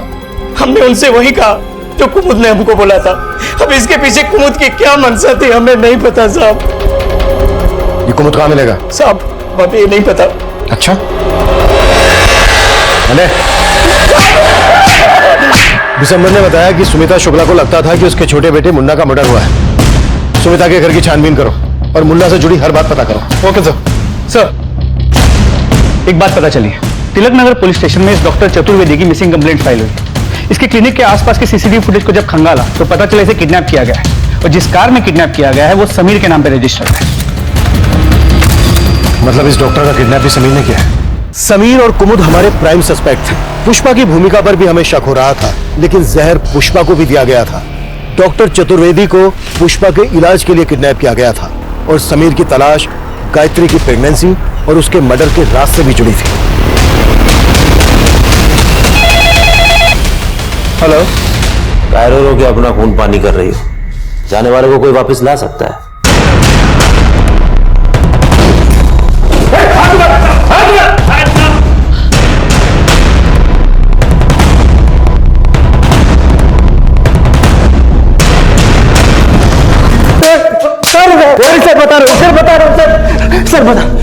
सर, हम पुष्पा का किडनैप नहीं करना चाहते थे, बल्कि वो तो खुद हमारे साथ भागना चाहती थी। हाँ सर, समीर सही बोल रहे हैं, हम उससे प्यार करते हैं, लेकिन बाबूजी हमारी शादी कहीं और करा रहे थे। समीर के साथ भागने के लिए तुमने अपनी पूरी फैमिली को मार डाला। तुम्हें अपनी फैमिली से इस बात की भी नफरत थी ना कि भानु प्रताप ने विधायकी का टिकट तुम्हारी भाभी बबली शुक्ला को दिलवाया? हाँ सर, हम नाराज थे, लेकिन हम अपने परिवार को क्यों मारेंगे? जहर तो हमें भी दिया था ना। लेकिन तुम तो अभी भी जिंदा हो। क्या षड्यंत्र रचा था तुम दोनों ने? सर, हमने कोई षड्यंत्र नहीं रचा। हमारा समीर के साथ भागने का प्लान था। अपने परिवार के साथ आखिरी वक्त बिताना चाहते थे और उसके बाद समीर के साथ भाग जाने वाले थे, लेकिन एकदम से सर, हम शॉर्टकट वाले रास्ते से बंदी जा रहे थे पुष्पा को भगाने के लिए, तभी अचानक हमने देखा कि बस सड़क से सीधा झाड़ियों में चली गई। हम आ गए तो हमने देखा कि बस में सब लोग बेहोश थे, सबके मुंह से झाग निकल रहे थे। हमें कुछ समझ में नहीं आया। हमने पुष्पा को वहां से उठाया और अपनी बाइक पर लेकर चले गए। सर, हम डर रहे थे कि कहीं हम फंस ना जाए, इसलिए हमने पुष्पा को अपने साथ रोक के रखा था। हम पुष्पा से बहुत प्यार करते हैं। तुम पुष्पा से प्यार करते हो? ये गायत्री पांडे से क्या रिश्ता है तुम्हारा? सर, उसे हम अपनी बहन की तरह मानते हैं। लेकिन उसके बाप का तो कुछ और ही कहना है। उसका कहना है कि गायत्री के पेट में जो बच्चा था वो तुम्हारा था। नहीं सर, वो झूठ बोल रहा है। वो कमीना तो खुद गायत्री का रेप करता था। साहब, ये लड़का झूठ बोल रहा है। तू झूठ बोल रहा है। साहब, आप चाहो तो गायत्री की फ्रेंड नीता से पूछ सकते हैं। अरे साहब बता दो। साहब, हमने गायत्री की मजबूरी का फायदा उठाया, लेकिन उसका मजबूर ये करता था।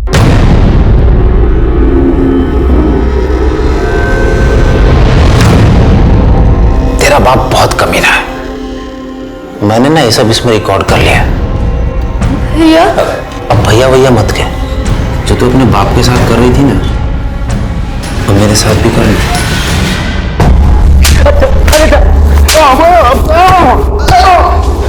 मतलब कमीना तुम दोनों थे, इसीलिए गायत्री को मारा था? नहीं साहब, हम मानते कि गायत्री के पेट में हमारा बच्चा था, लेकिन हमने गायत्री को नहीं मारा। दिनेश, तो सालों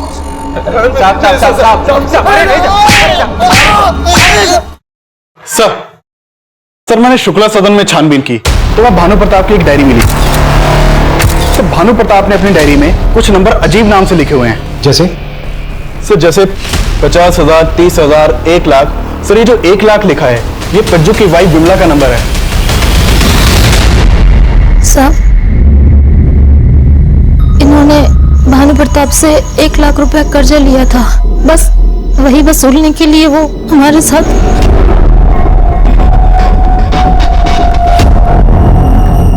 अपने लुगाई के समझा दे कि नखरे कम किया करे। अभी ब्याज वसूला है, मूल बाकी है। समझा? भानु प्रताप तुम्हारा शोषण कर रहा था, इसी का बदला लिया ना तुम लोगों ने? नहीं साहब, माना कि हम खून का घूंट पी रहे थे साहब, लेकिन ये सब करने की हमें हिम्मत नहीं है।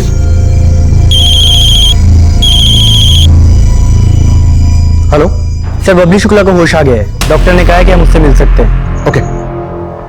सर, हमें नहीं पता कि पज्जू और विमला ने क्या किया है, लेकिन लड्डू अम्मा जी ने ही बनाए थे और अम्मा जी भोग लगाने से पहले किसी को भी लड्डुओं को हाथ नहीं लगाने देती थी। ऐसा क्या होता था उन लड्डुओं में कि वो किसी को हाथ नहीं लगाने देती थी? सर, हमें लगता था कि वो सात्विकता रखने के लिए ऐसा करती थी, लेकिन बाद में लगा कि वो अपना संकल्प ना टूट जाए, इसलिए वो ऐसा करती थी। कैसा संकल्प? उन्होंने संकल्प लिया था कि वो अपने छोटे बेटे मुन्ना के कातिल का पता लगाएंगी। उन्हें ऐसा क्यों लगता था कि उनके बेटे मुन्ना का मर्डर हुआ था? डेथ सर्टिफिकेट में तो साफ है कि उसकी मौत एक लंबी बीमारी के कारण हुई थी। सर, हमें ज्यादा कुछ नहीं पता। ये सुमिता का कोई भ्रम था या उसमें कोई सच्चाई थी, इसका कोई प्रमाण नहीं था। अघोरी उसे छल रहा था और उससे छलने वाली सुमिता अब मर चुकी थी। उस वक्त हम ये थ्योरी बना रहे थे कि क्या वो औरत खुद उन लड्डुओं में जहर मिलाएगी, लेकिन उसका हमें उस वक्त कोई पुख्ता प्रमाण या वजह नहीं दिख रही थी। और गायत्री पांडे का मर्डर भी बेजवाब सवाल लिए खड़ा था। हम शुक्ला परिवार के हर जानने वाले से मिल रहे थे, लेकिन बबलू शुक्ला की जिस लड़की से शादी होने वाली थी, उसका बयान हमें सोचने पर मजबूर कर रहा था। सर, ये बात सच है कि हम बबलू से बहुत प्यार करते थे। पिछले 5 सालों में हमने उसे कई बार प्रपोज किया, लेकिन उसने मुझसे मना ही किया। पर एक दिन अचानक उसने हमें मिलने के लिए बुलाया। अदिति, तुमसे कुछ बात करनी है। बोलो। तुम मुझसे शादी करना चाहती हो ना? हाँ। हम तैयार हैं। सर, बबलू ने हमें हाँ तो कर दिया था, लेकिन हमें फिर भी लगता था वो हमें प्यार नहीं करता था। प्यार नहीं करता था तो फिर उसने तुमसे शादी करने के लिए हाँ क्यों की? आई डोंट नो सर, पर कोई ना कोई वजह जरूर थी। कुछ जान पात थी उससे पहले ही ये सब हो गया। और कुछ ऐसा बबलू में था जो तुम्हें अजीब लगा हो? सब पिछले 7-8 महीने से वो लखनऊ में था, घर पे जाता ही नहीं था। ऐसे लगता है जैसे वो जानबूझ के घर पे जाना अवॉइड कर रहा था। साहब बबलू बाबू ने अचानक घर आना बंद कर दिया था, वजह तो हमको भी समझ नहीं आ रही थी। पिछले 7-8 महीने के दौरान ऐसा क्या हुआ था घर में जिसका असर बबलू पे पड़ा हो? इस दौरान बहुत कुछ हुआ। जैसे विष्णु का शादी हुआ और बबलू भाभी चुनाव जीत गई। विष्णु की शादी कब हुई थी? ये 7-8 महीने पहले तो उनका शादी नहीं हो रहा था। शादी क्यों नहीं हो रही थी? वो मांगलिक थे ना, तो उनका शादी नहीं जुड़ रहा था। लेकिन बबलू भाभी इन बातों को नहीं मानती थी। बबली शुक्ला के बारे में सब कुछ पता करो। मुझे लगता है इस कहानी का द एंड वही सुनाएंगे। सर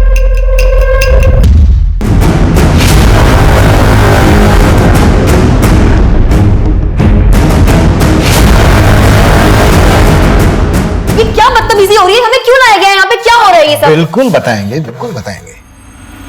पर ये क्या बबली जी, पूरी महाभारत खत्म हो गई और आपने अपना सही परिचय नहीं दिया हमें।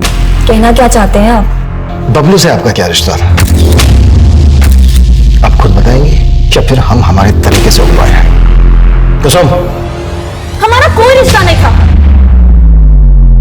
लेकिन हम बनाना चाहते थे। प्यार करते थे उससे, लेकिन उसको हमारी फीलिंग्स की कोई कदर ही नहीं थी। फिर भी हम बबलू से बहुत प्यार करते थे, इसलिए उसको अपनी जिंदगी में लाने का हमने दूसरा रास्ता खोजा। उसके बड़े भाई विष्णु की शादी नहीं हो रही थी क्योंकि वो एक मांगलिक था, इसलिए हमने उससे शादी कर ली और उसके घर पहुंच गए। लेकिन हम जैसे बहू बनकर घर पे गए तो बबलू ने वो घर छोड़ दिया। वो वकालत की पढ़ाई करने लखनऊ चला गया। हमें कुछ समझ में नहीं आ रहा था, जिसकी वजह से हम उस घर में गए थे वही हमारे पास नहीं था। फिर हमने सोचा कि एक विष्णु ही है जो बबलू और हमारे बीच में रोड़ा बन रहा है, क्यों ना हम उसी को हटा दें। और हमें शक था कि विष्णु और गायत्री का चक्कर चल रहा है, इसलिए हमने कुमुद से कहकर गायत्री को मरवा दिया ताकि सारा शक विष्णु पर चला जाए। लेकिन उसकी लाश की पहचान करने में आप सबको वक्त लग गया और वो सब चौपट हो गया। फिर हमने दूसरा प्लान सोचा, विष्णु को रास्ते से हटाने का। हाँ, हमने विष्णु पे गोली चलवाई थी, लेकिन वो फिर भी बच गया। लेकिन उसका नतीजा अच्छा हुआ, बबलू वापस आ गया था। क्या कर रही हो तुम? हमारी भाभी बन कर दी, हमारा पीछा नहीं छोड़ रही हो तुम? हम तुम्हारा पीछा कभी नहीं छोड़ेंगे। तुम्हारी ये मंशा कभी पूरी नहीं होगी। हमको लगा हम फिर से कोशिश करेंगे बबलू के पास आने की, लेकिन उससे पहले ही बाबूजी, हमने अपने लिए एक लड़की पसंद की है। लेकिन बबलू ने हमें जलाने के लिए अदिति से शादी करने का फैसला कर लिया था। फिर हमने सोचा अगर बबलू हमारा नहीं हो सका तो हम उसे किसी और का भी नहीं होने देंगे। ना हम रहेंगे, ना वो रहेगा, और ना ही उसका पूरा परिवार। मैंने ही लड्डुओं में जहर मिलाया था और खुद भी खाया था, लेकिन मैं बच गई। भानु प्रताप का ऑक्सीजन बॉक्स तुम ही ने हटाया था ना? हाँ, भानु प्रताप बहुत चालाक इंसान था। अगर वो बच जाता तो वो हमारे बारे में पता करने में देर नहीं लगाता कि उसके पूरे परिवार को हमने ही मारा है। इसलिए हमने उस पर तब वार किया जब वो सबसे ज्यादा कमजोर और लाचार था। और इस सब में कुमुद तुम्हारा साथ दे रहा था।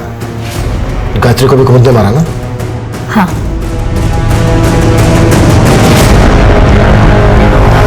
कुमुद कहाँ है जिसने सब में तुम्हारा साथ दिया? कुमुद को तो हमने खाई में धक्का मार दिया, क्योंकि अगर वो बच जाता तो आप लोग हम तक पहुंच सकते थे।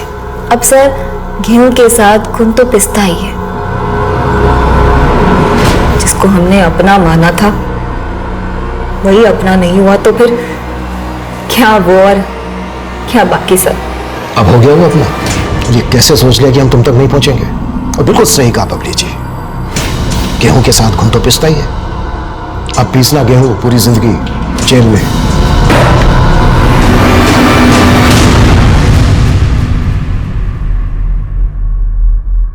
बबली का बबलू के लिए पागलपन सालों पुराना था और बबलू को इस बात की लगातार दस्तक भी मिल रही थी, लेकिन बबलू ने इस बारे में अपने घर वालों को नहीं बताया।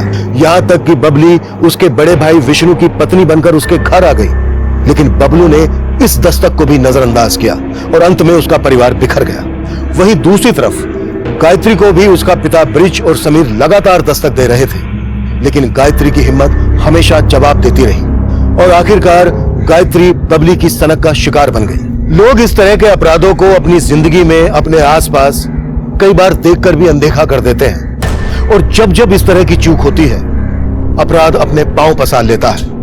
देखते हैं हमारे आज के एपिसोड की दूसरी कहानी।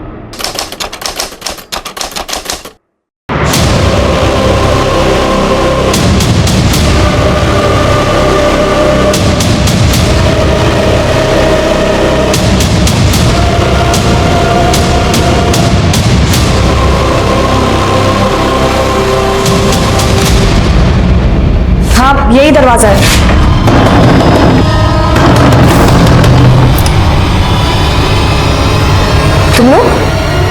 तुम लोग यहाँ? क्या बात है? अरे कर क्या रहे हो तुम लोग? कुछ बोलो तो। अरे किसी को भी इस बात का अंदाजा नहीं हुआ कि उस औरत के साथ आखिर हुआ क्या, क्योंकि ये सारी लड़कियां अंधी थी। नमस्कार, मैं senior inspector Rajesh Yadav crime petrol Dastak के आज के इस भाग में आप सबका स्वागत करता हूं। ये बात उन दिनों की है जब मैं वसई पुलिस स्टेशन में पोस्टेड था। हमारे इलाके में एक लड़कियों के लिए चलाया जाने वाला ब्लाइंड स्कूल था, जो किसी सेठ ने अपनी मां के नाम पर खोला था। कुछ टीचर्स थे, कुछ स्टूडेंट्स थे और एक हॉस्टल। भले ही इस स्कूल में पढ़ने वाली सारी लड़कियां अंधी थी, लेकिन उनमें से कुछ दिलो दिमाग से बहुत ही चंचल थी, और उन्हीं की चंचलता के कारण कुछ ऐसे अपराध हुए जिनको सुलझाते सुलझाते मेरा और मेरी टीम का दिमाग हिल गया। आप कौन होते हो सवाल करने वाले? हाँ, बाप हो या आशिक? नीलू, मेरे सामने ज्यादा बदतमीजी नहीं, समझ में आया ना? तो सर हम और क्या करें? आपके सामने नागिन डांस करें? चुप, मजाक लगा यहाँ पे। वो लड़का कौन था? कैसे आया अंदर? किसके कहने पे आया था? बॉयफ्रेंड है त्रिशा का। क्या कहा? बॉयफ्रेंड? क्यों? अंधी लड़कियों के बॉयफ्रेंड नहीं हो सकते क्या? या सिर्फ आप आंख वाले ही लव, सेक्स और धोखा कर सकते हैं? Shut up! Just shut up! अरे क्यों करें हम शट अप? क्या किया है हमने? लड़कों से मिलना गलत है क्या? तू शादी नहीं करेगा? हैं? ए नीलू चुप कर, वो टीचर है ना हमारे। ए चुप कर बे। तू अपनी वाइफ के साथ नहीं करेगा तो हमको क्यों रोक रहा है? गया क्या? मैम, ये लड़कियां आंखों से तो लाचार हैं, लेकिन इनकी नीयत और इनकी जबान मुझे बहुत ज्यादा परेशान करके रखे हुए हैं। सब नहीं, पेड़ पे सारे फल सड़े नहीं होते। मैम, लेकिन 2-4 सड़े हुए फल सबका दिमाग भी तो सड़ा सकते हैं ना। ये नीलू, सविता और त्रिशा। मैम, यहां तक सुनने में आया है कि इनसे कुछ लड़के बाहर से मिलने आते हैं। वो अपने चौकीदार मनोहर है ना, उसने खुद बताया मुझे। और गलती से अगर आप कुछ उनसे पूछने चले जाओ तो काटने को दौड़ती है मैम। थोड़ा सब्र करो रजत, कल आ ही रही है माया पाटिल, पुणे के ब्लाइंड स्कूल से, काफी एक्सपीरियंस्ड है। वो पढ़ाएगी भी और इस हॉस्टल की वार्डन भी वही होगी। फिर देखना सब कैसे डिसिप्लिन में होगा। मैम, ऐसा कुछ नहीं होने वाला है, आप देख लेना। माया भी बाकियों की तरह ना 1-2 दिन हो जाएगी, बाकी जैसे आए और चले गए। आज से मैं यहाँ पढ़ाऊंगी और तुम लोगों के साथ हॉस्टल में भी रहूंगी। हमें किसी की जरूरत नहीं है, हम अकेले रह सकते हैं। जरूरत तो सबको होती है, बस बच्चों को नहीं। ए, तू क्या है? चपड़ चपड़। Shut up. नहीं बेटा, ऐसे नहीं बोलते। ये मेरी बेटी है स्वीटी। ये भी पढ़ाएगी क्या? नहीं, तो जैसा मैं बोल रही थी, जरूरत हो ना हो मैं रहूंगी और सब नियम से चलेगा। तुम सब लोग यहाँ पढ़ लिख कर कुछ बनने आए हो, अपने माँ बाप का सपना पूरा करने। हो गया इसका भाषण शुरू। इन लड़के को तो बिल्कुल मैनर्स नहीं है। ओए, चपड़ चपड़ बंद कर, वरना अभी मैं तुझे मैनर्स सिखा दूंगी। ए, चल रे, चल। देखो मैम, एक तो इनके आंखें नहीं है और ऊपर से इतना ज्यादा एटीट्यूड। ऐसा मत बोलिए सर, सब एक जैसे नहीं है और आग से दिखता नहीं, इसमें इनका क्या दोष। चलो सब क्लास में। मौशी घेऊन जाए ना। स्वीटी बेटा, जब मम्मा बात करती है ना तो बीच में नहीं बोलते। सॉरी मम्मा।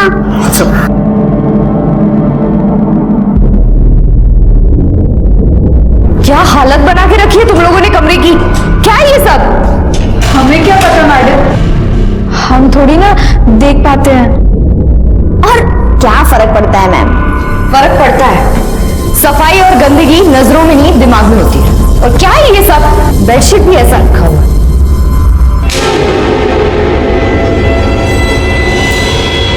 ये क्या है? कहां से आया?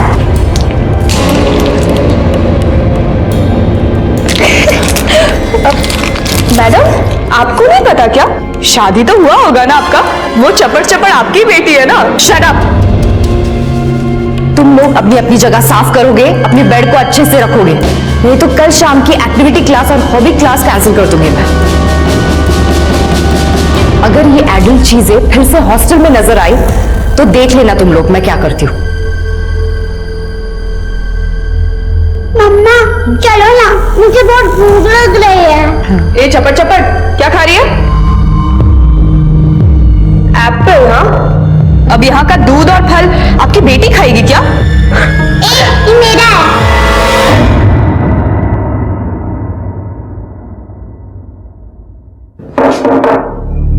अंदर आ जाओ। हाँ रजत जी आइए ना, आइए बैठिए।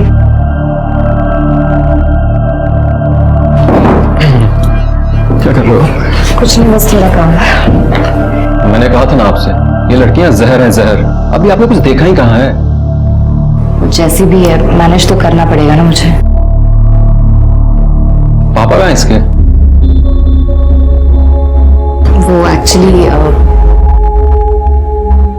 हमारा डिवोर्स होने वाला है। I am sorry. साल भर से कोर्ट में केस चल रहा है। एल्यूमिनियम में मुझे मेरा फ्लैट चाहिए, मैंने अपने पैसों से खरीदा है, वो देने के लिए तैयार नहीं है। ऊपर से उसको मेरी बेटी चाहिए। स्वीटी, मैं मर जाऊंगी लेकिन इसको उसके हवाले नहीं करूंगी। मेरे बच्चे। माया जी,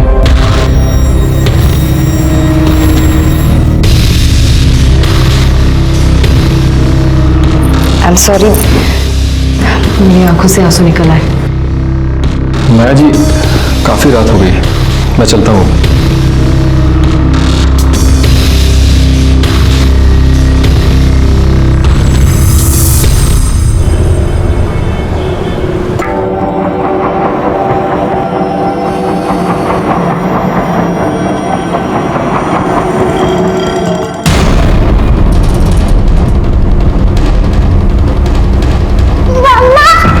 मम्मा जल्दी चलो। क्या हुआ दीदी? जल्दी चलो, मुझे आपको कुछ बताना है। मम्मा चलो जल्दी। मम्मा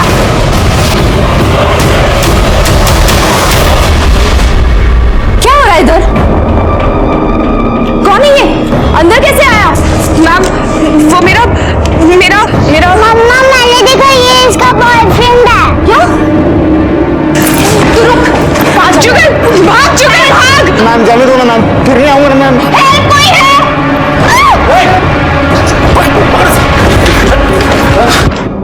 माया जी, आप ठीक तो हो ना?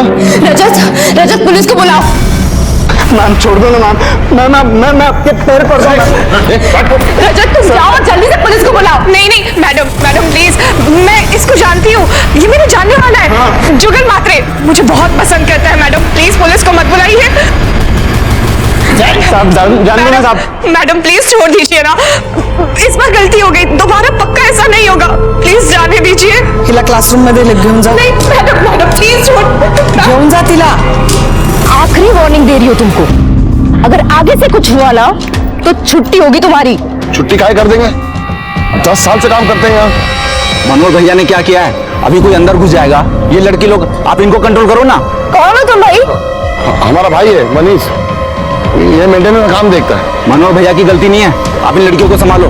तुम अपनी बकवास अपने पास रखो। और तुम्हें आखिरी वार्निंग दे रही हूं मैं। माया के आने से स्कूल में थोड़ी बहुत डिसिप्लिन बढ़ गई थी, लेकिन कुछ लड़कियों को यह डिसिप्लिन रास नहीं आ रही थी। यहाँ पर्सनल फ्रंट पर माया कई सारे प्रॉब्लम से जूझ रही थी। उसकी और रजत की दोस्ती बढ़ गई थी। अगर ये दोस्ती दोस्ती तक ही सीमित रहती तो बहुत अच्छा था, लेकिन दोनों को ज्यादा ही नजदीक आ गए थे। 225 नंबर की बस गई क्या? नहीं आएगी भी। भाई बहुत मजा आ रहा है, अब मुझे भी एक चांस दिलवा देना। भाई तू जितना बोलेगा उतना दूंगा, लेकिन सुन ये वाली लड़की चाहिए। मिलेगी तो यही मिलेगी। पक्का ना? पक्का। चल।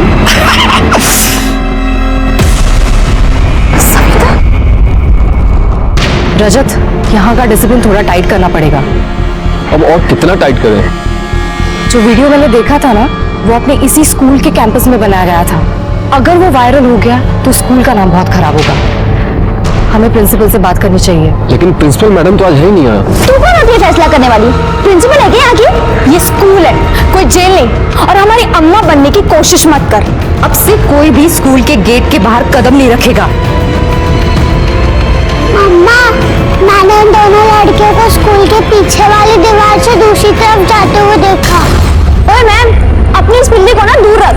जासूसी करती फिरती है। Shut up. चलो चलो, इस चपड़ चपड़ का कुछ तो करना पड़ेगा। क्या हुआ बच्ची को? अरे कौन मारा इसको? क्या क्या हुआ? स्वीटी, कौन है यहाँ?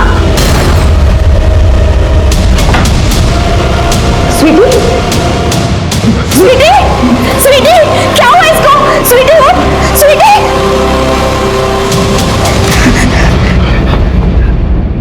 तूने मेरी बेटी को मार डाला? मार डाला तूने मेरी बेटी को? मेरी बेटी को मार डाला? स्वीटी, मेरी बेटी को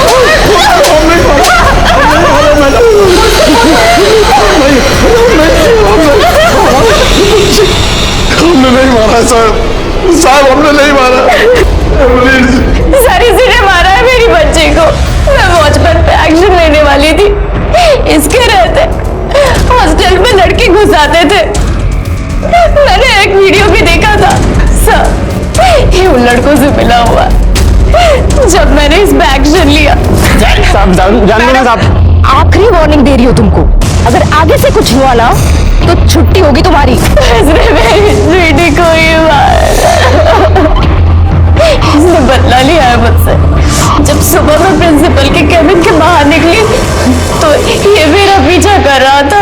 मैडम ऐसा मत कीजिए मैडम, हमारी बात सुनिए मैडम, ऐसा मत कीजिए। मैडम हमारी बात सुनिए मैडम, दरवाजा खोलिए मैडम, ऐसा मत कीजिए। हमारा परिवार है मैडम, देखिए हमारे बच्चे हैं मैडम। मैडम दरवाजा खोलिए, मैडम खोलिए।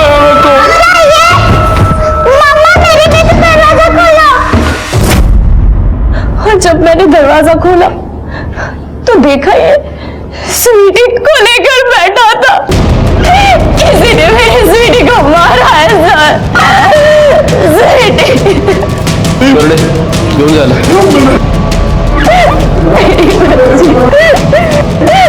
स्वीटी,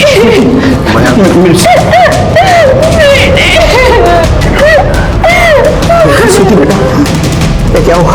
स्वीटी बेटा उठ जाओ,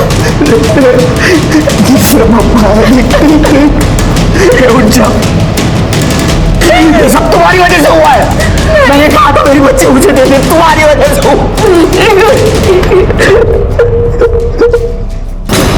सर, कॉरिडोर में कोई मुझे धक्का देकर भागा था। फिर हमें चौकीदार की आवाज आई और फिर सर कोई मुझे भी धक्का मार के मेरे आगे आ गया था।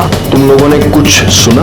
सर, हम जब क्लासरूम से रूम में वापस जा रहे थे तो बहुत जोर जोर से आवाजें आ रही थी। कोई दरवाजा पीट रहा था और अंदर से मैम चीख रही थी कि कल सुबह बताती हूँ, कल सुबह बताती हूँ। हाँ, कुछ ऐसा ही हुआ था सर। और सर हाँ, हमने बाइक की जाने की आवाज भी सुनी थी दूर से। मैडम ने कुछ लड़कियों को गलत काम करते हुए पकड़ लिया था। चौकीदार ड्यूटी नहीं कर रहा था, इसीलिए शायद से ये सब हुआ। माया ने वॉचमैन को निकालने की कंप्लेंट की थी। मैडम, वो चौकीदार मनोहर, उसके रहते हुए बाहर के लोग अंदर घुस आते हैं और वो वीडियो भी वायरल हो रहा है। स्कूल का नाम खराब हो रहा है और उसकी खुद की नियत। माया, शांत हो जाओ, पहले तुम बैठो। अब बताओ क्या हुआ?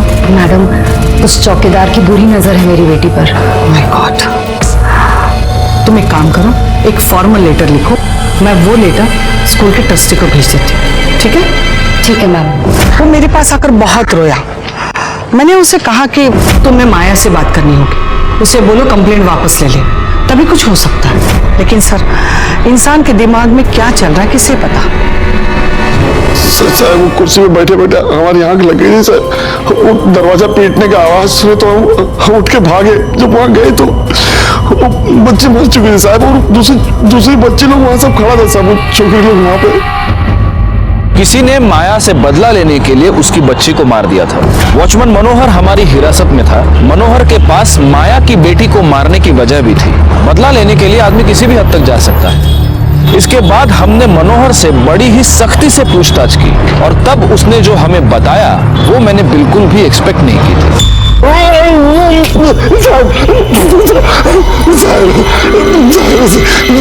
खुद अपना हरकत के बारे में तो कुछ नहीं बता रहे। कैसी हरकत? सर कुल मिलने आता है रात को मैडम को, कमरे की चाबी भी है उसके पास। हम मैडम को खुद बोले थे कि कौन है जो रात में मिलने आता है तुमको।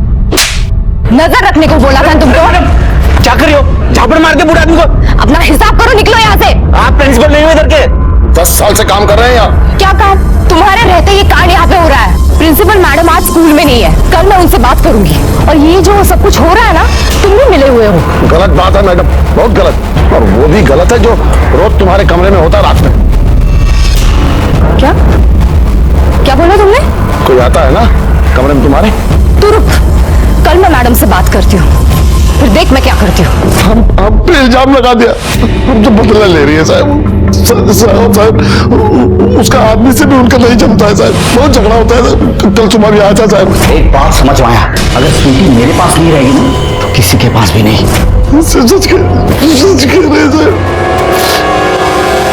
नहीं सर वो चौकीदार झूठ बोल रहा है, सब बकवास कर रहा है। वो मेरे कमरे में कोई नहीं आता था रात को। लेकिन वो तो ये कह रहा है कि उसने कई बार देखा है। कोई है जिसके पास आपके कमरे की चाबी है शायद। नहीं सर वो कहानी बना रहा है। सर आप ही बोलिए ना कि अगर कोई आता, अगर उसने किसी को देखा होता तो पकड़ा क्यों नहीं उसको? सर वो आदमी इतना निकम्मा है कि स्कूल के कैंपस में बाहर के लड़के घुस आते थे, लड़कियों के साथ बदमाशी करते थे। और आपको तो वो जुगल का केस पता ही है ना सर? हाँ मुझे पता, अब तो वो बेल पर छूट भी गया। सर उसके खिलाफ एक्शन लीना, इसीलिए उसने मेरे बेटे को, मेरी बेटी को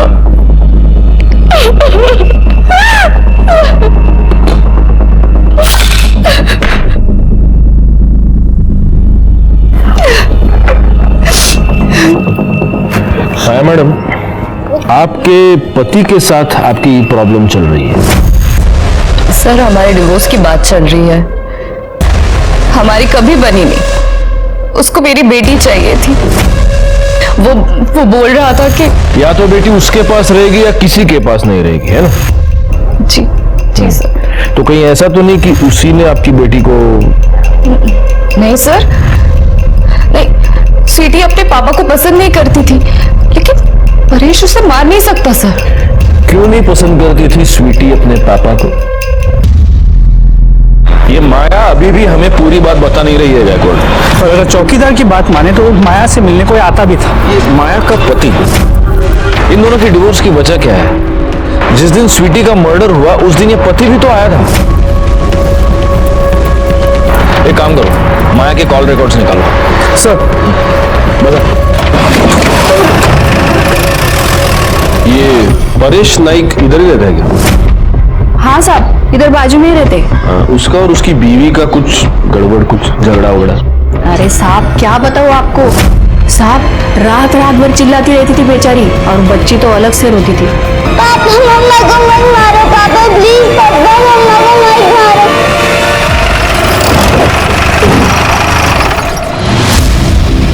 माया और मेरी बिल्कुल नहीं जमती थी सर।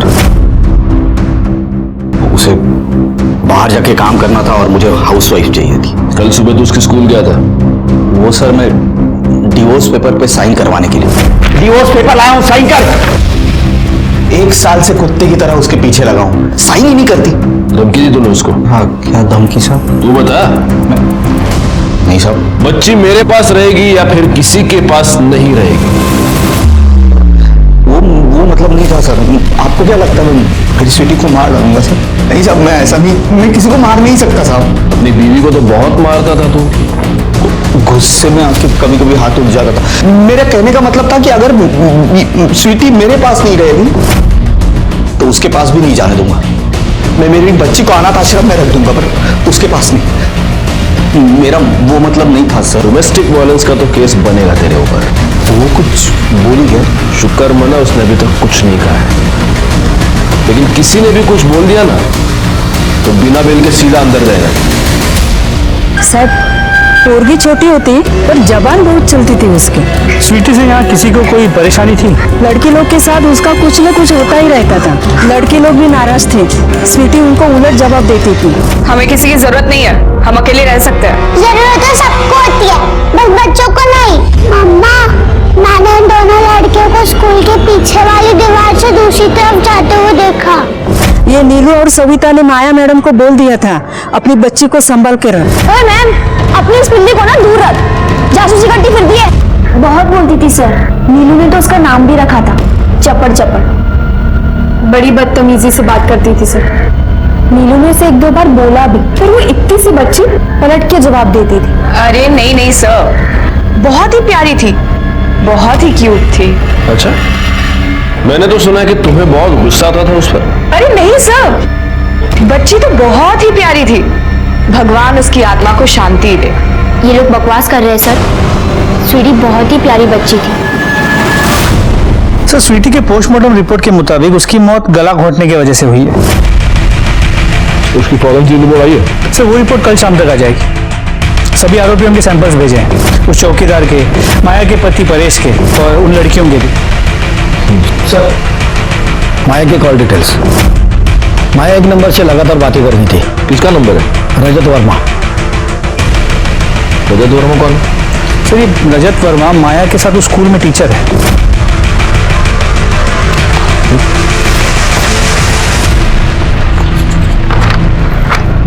दोनों एक दूसरे से इतनी बातें कर रहे हैं, जरूर इनके बीच कुछ ना कुछ तो है। उस चौकीदार ने भी कहा था कि माया के कमरे में रात में कोई तो जाता है। सर, कोई मिलने आता है रात को मैडम को। यही जाता होगा, रजत वर्मा? नहीं सर, मैं कभी कभी जाया करता था सर, वो भी दिन में सिर्फ जाता था मैं। अच्छा अच्छा, इस कैंपस में जो सारे कमरे हैं तो आप टीचर्स लोग कैंपस में रहते हैं? हाँ सर, हम सब यही रहते हैं सर। ओके, और तुम्हारे और माया के बीच मतलब सर, हम सिर्फ कलीग्स हैं और मैं पिछले 8 साल से सर यहाँ पढ़ा रहा हूँ। माया तो जस्ट ज्वाइन किया अभी। नहीं तो फिर तुम दोनों के बीच इतने फोन कॉल्स क्यों होते थे? दिन में 12-12, 13-13 बार। हमने आपके कॉल रिकॉर्ड चेक किए। सर, वो काम के सिलसिले में हमारी बात होती थी सर, बच्चों के स्टडीज, उनके प्रोजेक्ट्स, ये सब करने होते थे, इसलिए बात होती थी। हाँ सर, वो थोड़ा फैमिली को लेकर बहुत ज्यादा परेशान थी क्योंकि डिवोर्स हो रहा था सर उसका। तो सर वो मेंटली बहुत ज्यादा टूट चुकी थी, तो वही सब चीजें मेरे साथ शेयर करती थी। सर, मेरी एंगेजमेंट हो चुकी है राधा मोड़ सर, यही पे कलर है, आप चाहो तो चेक कर सकते हो सर। हाँ, वो तो हम बिल्कुल चेक करेंगे। अच्छा गायकवाड़, एक बात बताओ, वो वॉचमैन कुछ बता रहा था चाबी के बारे में कुछ? तो वॉचमैन ने कहा था कि माया के कमरे में कोई देर रात जाया करता था, तो शायद उसके पास कमरे की चाबी भी थी। चलो मास्टर जी के भी कमरे की तलाशी ले लो, कर ले शोधा। अरे गायकवाड़, मास्टर जी की भी तो तलाशी लो। सर, मेरे पास क्या है सर? अरे नहीं, फॉर्मेलिटी। सर कुछ नहीं है सर, सब कुछ नहीं है सर, मैंने बोला कुछ नहीं है सर। कुछ नहीं है करते करते इतनी सारी चाबियां निकल आई। हाँ बताइए मास्टर जी, ये चाबियां कौन सी है? सर, ये चाबी मेरे रूम की है सर, और लॉकर की। हाँ, आप लोग चाहो तो चेक कर सकते हो सर। हाँ, वो तो हम चेक करेंगे, काम ही है हमारा। और ये सर, कानपुर में जो मेरा पुराना घर है ना, उसी की चाबी है सर ये। ओह, कानपुर के हो? हाँ सर। चलो आप चलते हैं। कहाँ सर? कानपुर। सर माया का कमरा।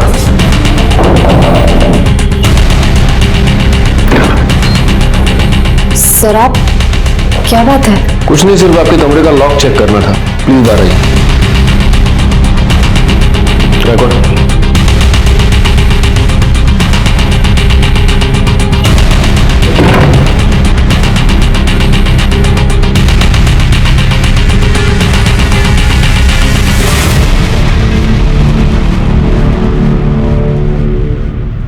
तो मास्टर जी, ये है आपका पुराना घर।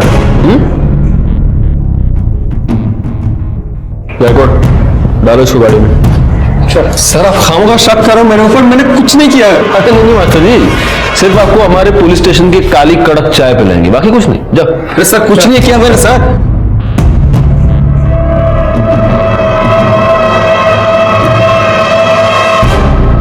मुझे लगता है इस रजत के साथ साथ ये माया भी अपनी बच्ची के मर्डर में शामिल है। लेकिन सर एक माँ अपनी ही बेटी को मारेगी? ये प्यार मोहब्बत का खेल बड़ा टेढ़ा होता है गायकवाड़, इसकी वजह से दुनिया में कुछ भी हो सकता है। खैर, पहले इस रजत का सच जान लेते हैं। अब लीजिए मास्टर जी, हमारे पुलिस स्टेशन की स्पेशल कड़कड़ी चाय पीजिए, लीजिए।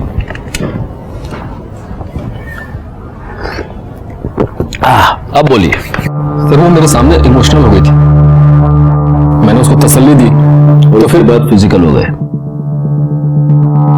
उसके कमरे में रोज जाते थे? नहीं सर, 2-3 दिन में एक बार।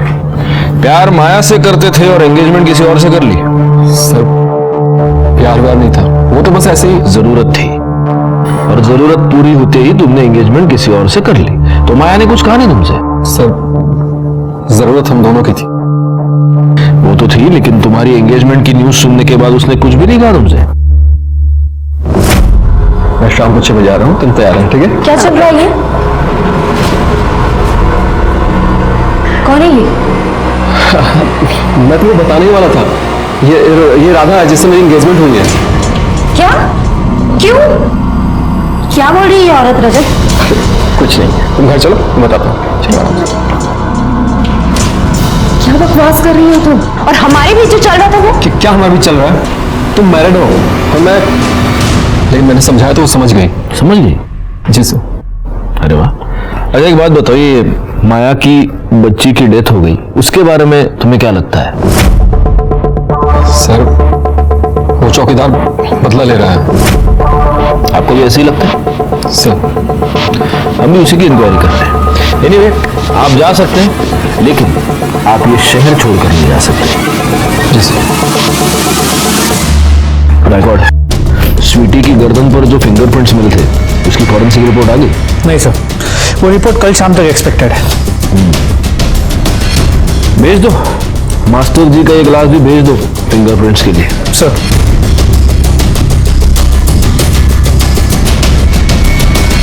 स्कूल टीचर रजत, माया का पति परेश, चौकीदार मनोहर, स्कूल में पढ़ने वाली अंधी लड़कियां और खुद माया, स्वीटी के मर्डर केस में ये सभी लोग शक के दायरे में थे, लेकिन किसी के भी खिलाफ हमारे पास कोई पुख्ता सबूत नहीं था। इस केस को जल्द से जल्द सुलझाने का प्रेशर तो मुझ पर था ही, लेकिन मुझे किसी और बात का प्रेशर महसूस हो रहा था, और वो बात ये थी कि अभी भी इस केस में जुर्म की दस्तक मिल रही थी। लड़कियां अभी भी गलत हरकतें कर रही थी, पति अभी भी अपनी पत्नी से झगड़ रहा था, और एक टीचर का दूसरे टीचर से अभी भी अफेयर चल रहा था। मुझे इस बात का डर था कि इन सब में से कोई नया कांड न खड़ा हो जाए, और दुख की बात यह है कि मेरा ये डर बहुत ही जल्द सच साबित हुआ।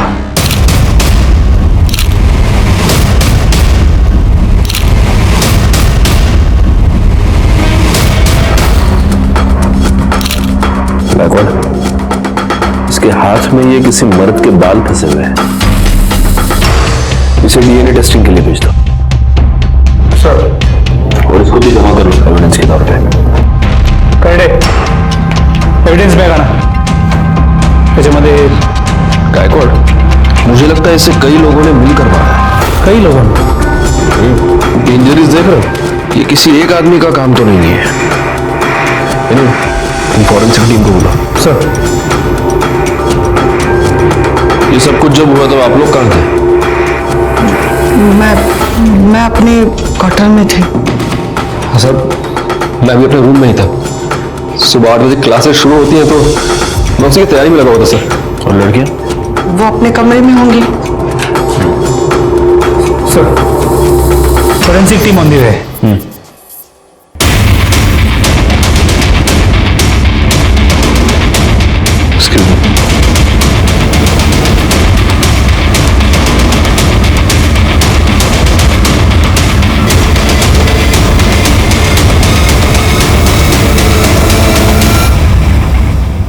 ये कमरा किसका है? सर, लड़कियों का कमरा है। आप दोनों यहीं रुके। कौन है? कौन है? शांत बैठो। पुलिस है, पुलिस। पुलिस? गार्ड सिस्टम पूछ रहा।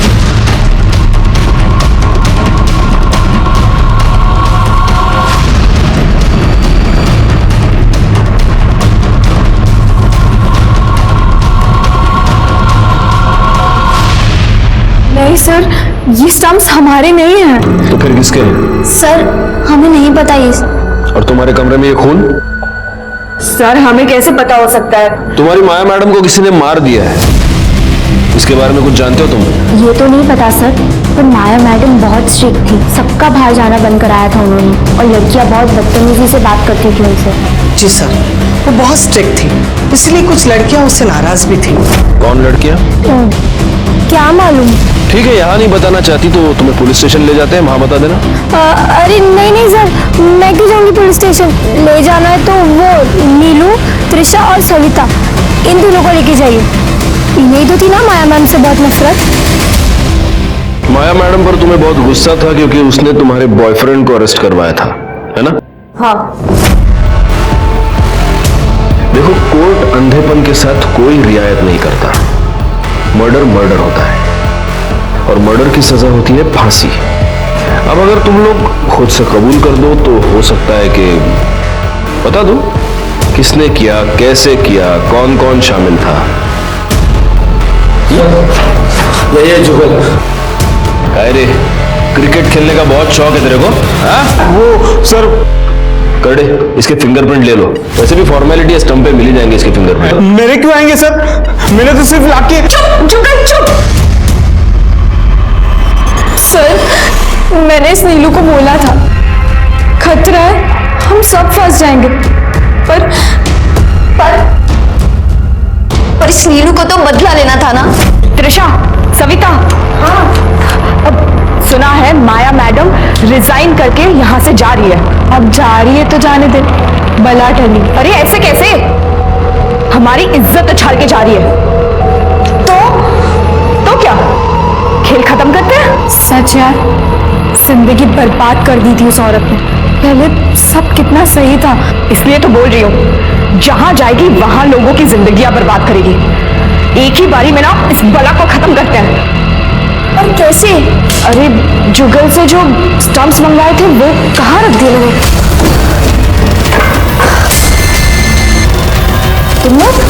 तुम लोग यहाँ? क्या बात है? अरे कर क्या रहे हो तुम लोग? और फिर तुमने दुपट्टे से माया का गला घोट दिया? नहीं सर, दुपट्टे से नहीं, हमने दुपट्टे से कुछ नहीं किया था। तुम्हारे साथ और कौन कौन शामिल था? नैना और शबनम।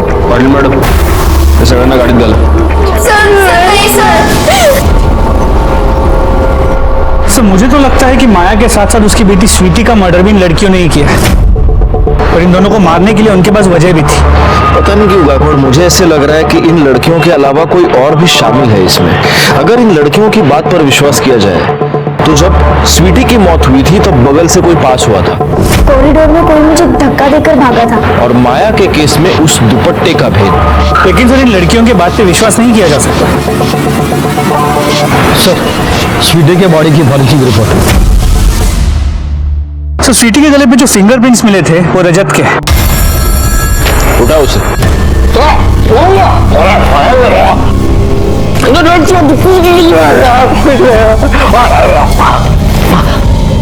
सर, मैंने कुछ नहीं किया सर। कुछ नहीं किया? नहीं सर, मैंने कुछ नहीं किया सर। ऐसे नहीं बताओगे। स्वीटी की फॉरेंसिक रिपोर्ट आ गई है, उसके गले पर जो उंगलियों के निशान मिले हैं वो तुम्हारी उंगलियों के हैं।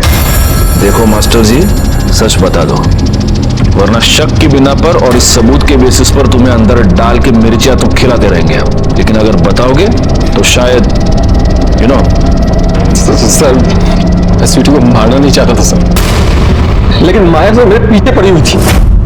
मैंने उसको बोला कि मेरे पेरेंट्स मेरी सगाई तय कर चुके हैं, अब रिश्ते को यही खत्म करना होगा। लेकिन सर वो मानने के लिए तैयार नहीं थी, रोज झगड़े करती थी। माया मेरी बात तो सुनो माया। मुझे कुछ नहीं सुनना है, तुम बस मुझसे शादी कर लो। देखो ऐसा कुछ नहीं हो सकता है, इस रिश्ते को यही खत्म करना होगा यार। ओके ठीक है, तो हमारे बीच जो कुछ भी चल रहा है ना, और मेरी प्रेगनेंसी की खबर कि तुम्हारी राधा को, प्रिंसिपल को और पूरे स्कूल में मैं फैला दूंगी। तुम ऐसा नहीं कर सकती हो माया। माया सुनो तो एक बात माया। माया गेट खोलो माया। माया गेट खोलो ना यार, कुछ बात करनी है तुमसे। माया माया क्या हो रहा है? मम्मा, मेरे लिए तो गेट खोलो मम्मा।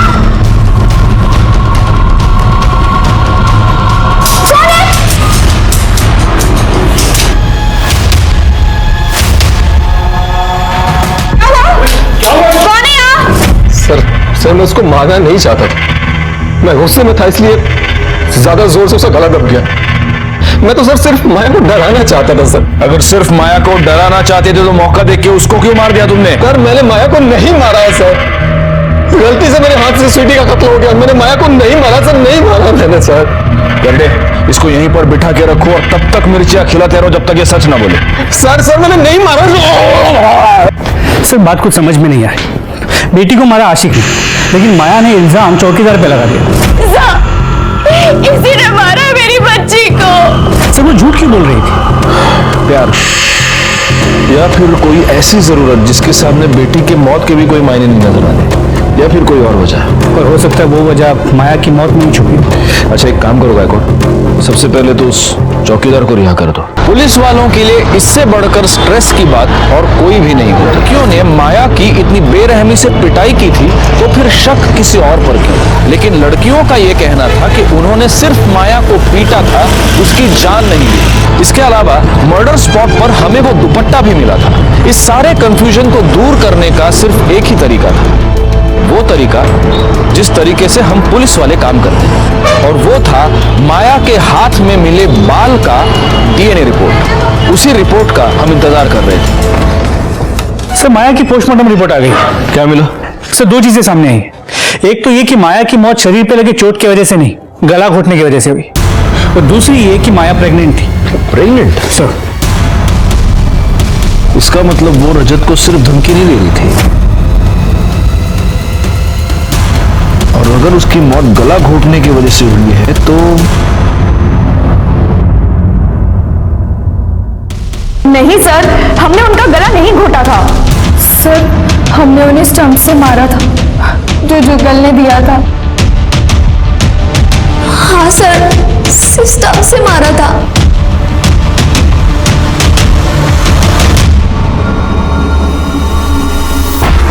उसको मार के क्या करूंगा साहब, बेटी तो गई, और जिस दिन ये सब कुछ हुआ मैं पूना में था साहब। किसी को भी पूछ लो, मेरा सेट उधर है। अब आप पूछ लीजिए सर। सेट का नंबर? हाँ सेट का नंबर। हाँ शोभा, मैं आते वक्त लेते आऊंगा सब्जी, हरी सब्जी लाऊंगा। अरे नहीं बाबा, आलू खाना बंद कर दिया मैंने। हाँ चलो अभी रखो फोन, तुम रखो, बाय। हाँ बोलो। सर मैंने पता किया, ये परेश सच कह रहा है। माया के मर्डर के वक्त वो पुणे में था। मैंने ये बात उसके सेठ से कंफर्म भी की। तो अगर परेश ने नहीं मारा तो फिर किसने मारा? सर माया के हाथों में जो बाल मिले थे उसके डीएनए रिपोर्ट। सर किसी प्राइम सस्पेक्ट से मैच हो रही है? किसी से नहीं, सिवाय चौकीदार के। चौकीदार? लेकिन ये कैसे हो सकता है? माया के मर्डर के वक्त वो जेल में था। रिपोर्ट ये कह रही है गायकवाड़ के चौकीदार से कुछ परसेंट तक डीएनए मैच हो रहा है। कुछ परसेंट तक? मतलब? हमें क्यों लाए साहब? तुम्हें यहाँ इसलिए लाए हैं क्योंकि तुम्हारे बाल बहुत झड़ते हैं। बाल? माया की डेड बॉडी पर जो बाल मिला है वो तुम्हारा है। अब पूरी कहानी तुम हमें बताओगे या हम? हमारे भाई की इज्जत उतार के रख दी उस औरत ने, जेल भेज दिया उसे। हमने तय किया उस रोज।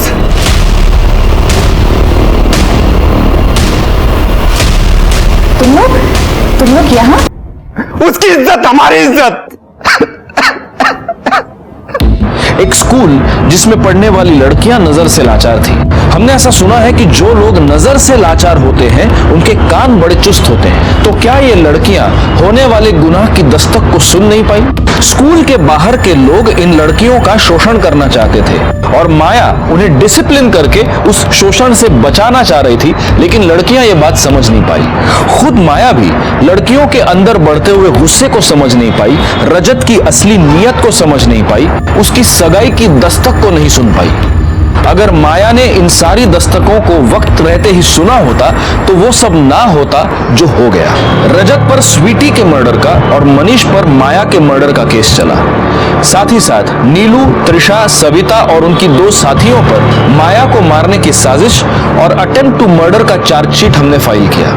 लेकिन इस केस में सबसे चौंकाने वाली बात यह थी, पुलिस के सामने उसने चौकीदार मनोहर पर झूठा इल्जाम लगाया।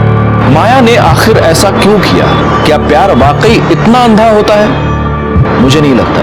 खैर, मैं इंस्पेक्टर राजेश यादव आपसे विदा लेता हूं। दोबारा मिलूंगा, तब तक सतर्क रहिए और देखते रहिए क्राइम पेट्रोल दस्तक, क्योंकि मकसद बताना नहीं, बचाना है। जय हिंद। क्राइम पेट्रोल के ऐसे ही मजेदार एपिसोड्स देखने के लिए हमारे चैनल को सब्सक्राइब करें